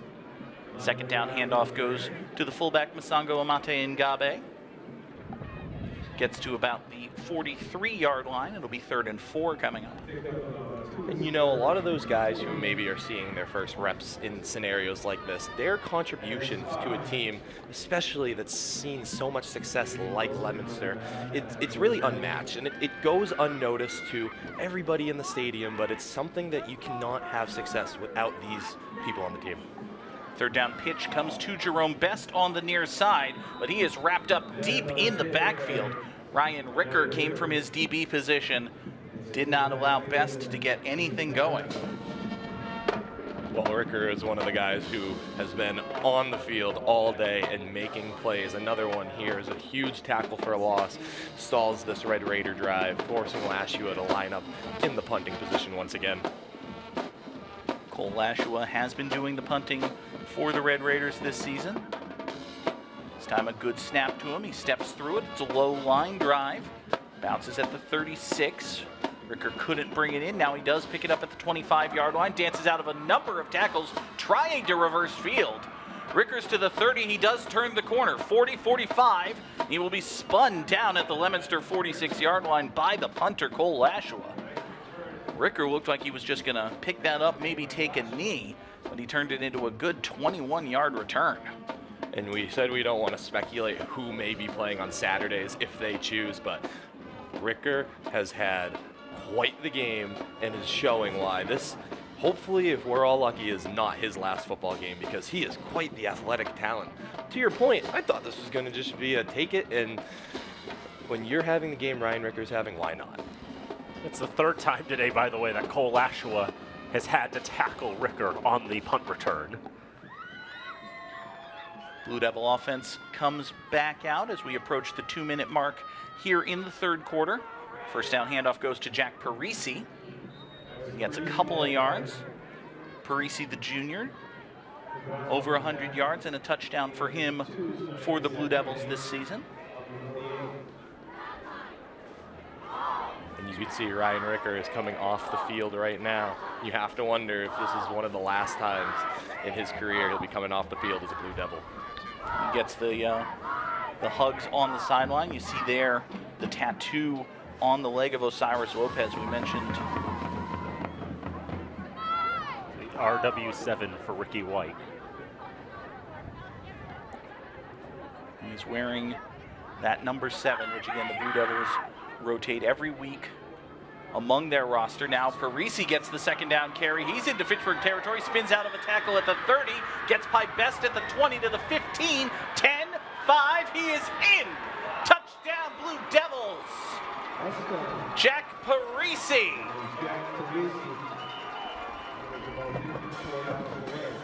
Tremendous run, his best of the season, 2nd score of the year. Leominster's broken 50. And we saw them start to utilize the run game with Chester. And Parisi now gets his chance, and man, does he take his opportunity and run with it literally. We talk about getting your Turkey Day touchdown. Broke a tackle, and right here, the cut back inside on Best. I thought the only thing that would get him was the turf monster there. He just has enough, and it's really an impressive run and impressive outing from this Leominster offense. Adam Fiallo on to attempt the extra point for what will be the final play of the third quarter. Good snap, good hold, and the kick is good. 53-0 is the Blue Devil lead. As we reach three-quarter time here from historic Crocker Field. This was a close game through one. Fitchburg's defense was able to hold Leominster to just 2 scores. But at the end of the day, it is about camaraderie, whether it's between the players on the field or the guys with goofy hats on the sidelines who we just saw. It is about the football game. Exactly. From the Fitchburg side, you want to win the football game. It is about the rivalry. It's also about the community. This is something that Fitchburg and Leominster do together every year, and that is cool. 100%. There's been 145 meetings for a reason. It's because it's been what is ultimately one of the best events for both towns. And we have the bands performing the national anthem together. We have the communitive food drive. It's just a great opportunity for 2 close towns, close friends from the town. And we talked about Lashua cousins, for example, being able to just come together, bond over football on a day we should all be thankful. And once again, even though this has been such a one-sided game, man, I'm thankful to be able to call this with you two. Yeah, it's obviously it's a tremendous gift that we have every year to be able to bring this game to you, and it is about much more than just the football game. Fiallo's kick is a higher one. Fitchburg has a little bit of trouble with it. Looks like 2 different Red Raiders wanted to take it in. Blue Devils indicate that they have recovered, and I believe they have. And we know the swirling wind has been effective in causing mishaps. We can see the flag. It's been going left to right for most of the game, but it's got to be challenging when they're sky high and you know the ball's going right to you. It gets in your head. It's almost like catching a pop-up. Yeah, Best was coming forward to take the ball in. Lashua was going back to take it in. They didn't communicate. There was no, shouting, I got it, nothing like that. They just ran into each other. The ball hit the turf, and then the Blue Devils fall on it. Leominster's offense takes over 1st and 10 at the Fitchburg 31. It's Dan Bullock on play-by-play. First down, it's a carry. It's going to go to a new running back there in John Wilson, the junior, with his first carry of the season. Drives up the middle. 68 offense, 10-yard penalty, replay first down. And I think as the book will go, his next carry will be his first. That's going to be void. Sorry, I called play-by-play on the kickoff, Dan. I completely forgot what I was doing. Things happen. I'm very sorry. You can have the first play of next season no matter what, okay? We have that on record, too. Yeah, he'll hold me to that. He'll remember it. I'm not going to, but he will. So as I put that in the book there, the hold against Leominster will be 1st and 20. As Osiris Lopez checks out for the final time. It gets a cheer from the crowd as Jake Economo will step into the contest. First down, he swings out to the left side, finds Aiden Keys, a freshman completing a pass to a senior there. Economo, I believe, getting his first varsity snaps. And Dan, you and I were very impressed by the play of Economo in the Chicken Bowl this past Saturday. And the reality is, too, Osiris Lopez is not going to be here next year. He is not. Who fills those large, large shoes? It's great reps, honestly, for Economo. It's a chance for him to get familiar with the offense, to maybe make a claim to this being his job starting next year. High snap. Wilson up the middle. Now we'll give him credit for his first career carry, or first carry of the season. Wilson goes up the middle to the 33.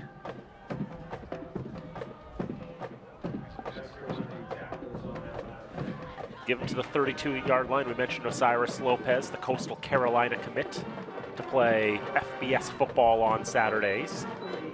They'll do the 33 for John Wilson.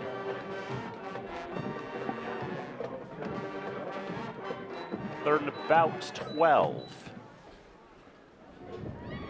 Wilson remains to the right of Economo. Wilson take the carry, shook off a one tackle, and he's going to the 20-yard line, the 15, taken down by Laguerre and Lashua at the 13. Ariel Melendez broke into the backfield, looked for a moment like he was going to wrap up Wilson before it got anything going. Wilson was able to run out of that tackle and then get downfield into the second and third level. Brought down at the 11-yard line, so it'll be 1st and 10 for the Blue Devils. Jake Economou, son of John Economou, who was a longtime head coach of Lunenburg boys basketball. First timeout of second half, Fitchburg. Fitchburg will call a timeout. The clock will continue to run. 8:05 and counting to go in this contest. And even in these running clock situations, you're calling timeout not so much to stop the clock as just to give your defense a chance to catch its breath, prepare itself for a goal line stand here. Is that about the size of it, Cam? Essentially that, and you're looking at each play individually now. The game's out of reach, but you can win each rep. You can get better every single play and maybe even get a highlight for yourself directly through Fitchburg Access Television in our cameras. Absolutely. But to the previous conversation around Osiris Lopez, it's so special to know not only you have a Saturday talent in front of you, but potentially a Sunday talent in front of you. We talked about their loss last week to #1 ranked in the playoffs, St. John's Prep, who is a powerhouse. Truthfully, their head coach, if I'm not mistaken, it's Coach Brian St. Pierre, who starred at Boston College, referred to Osiris Lopez as being one of very few to be this effective, comparing him to Michael Vick.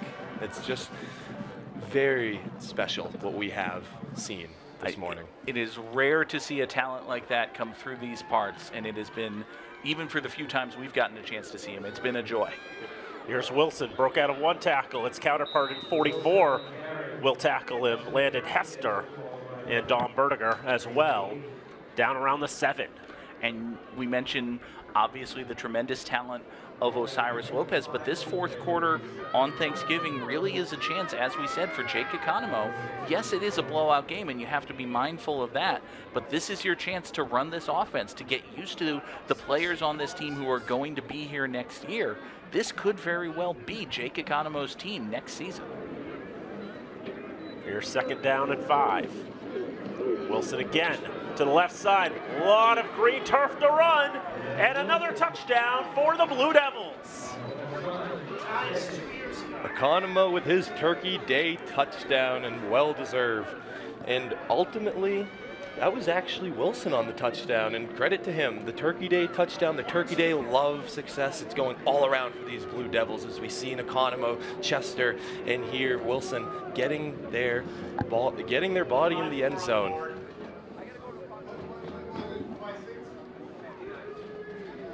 The 59-0 now is the score. It's the same number of points as the Blue Devils scored at Fenway 2 years ago.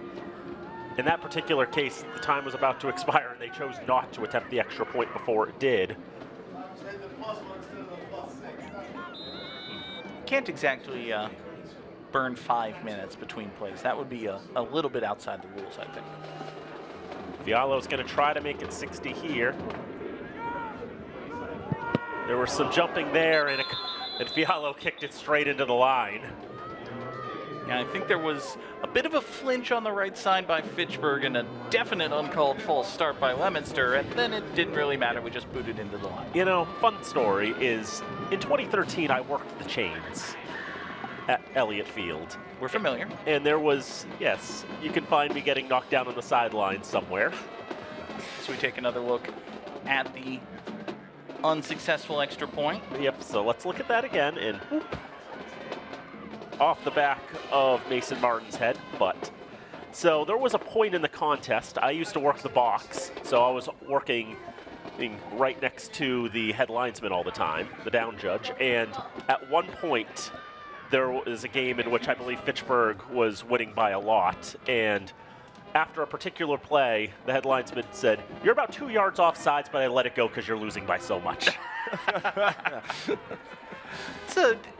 It's a warning wrapped in a joke, I think. Yeah, I think it's and part of it is we have to call the penalty, we have to write it down, and we have to call it, and we have to mark off the yardage, or we can just not call it and go on with our days. That sounds like the equivalent to official paperwork. Yeah. Cole Lashua's got the return here, and he's going to make it back to the 41-yard line.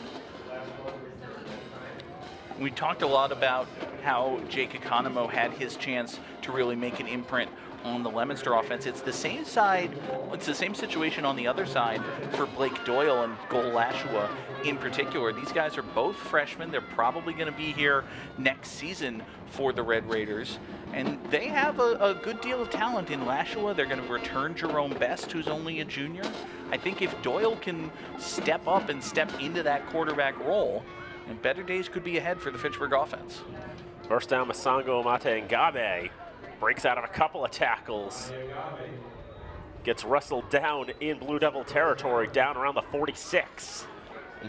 Man, it would be certainly fortunate for the Red Raiders if they had Masanto Amate Ngabe and he wasn't a senior, because he is such a bruising force, and we highlighted his academic and athletic success.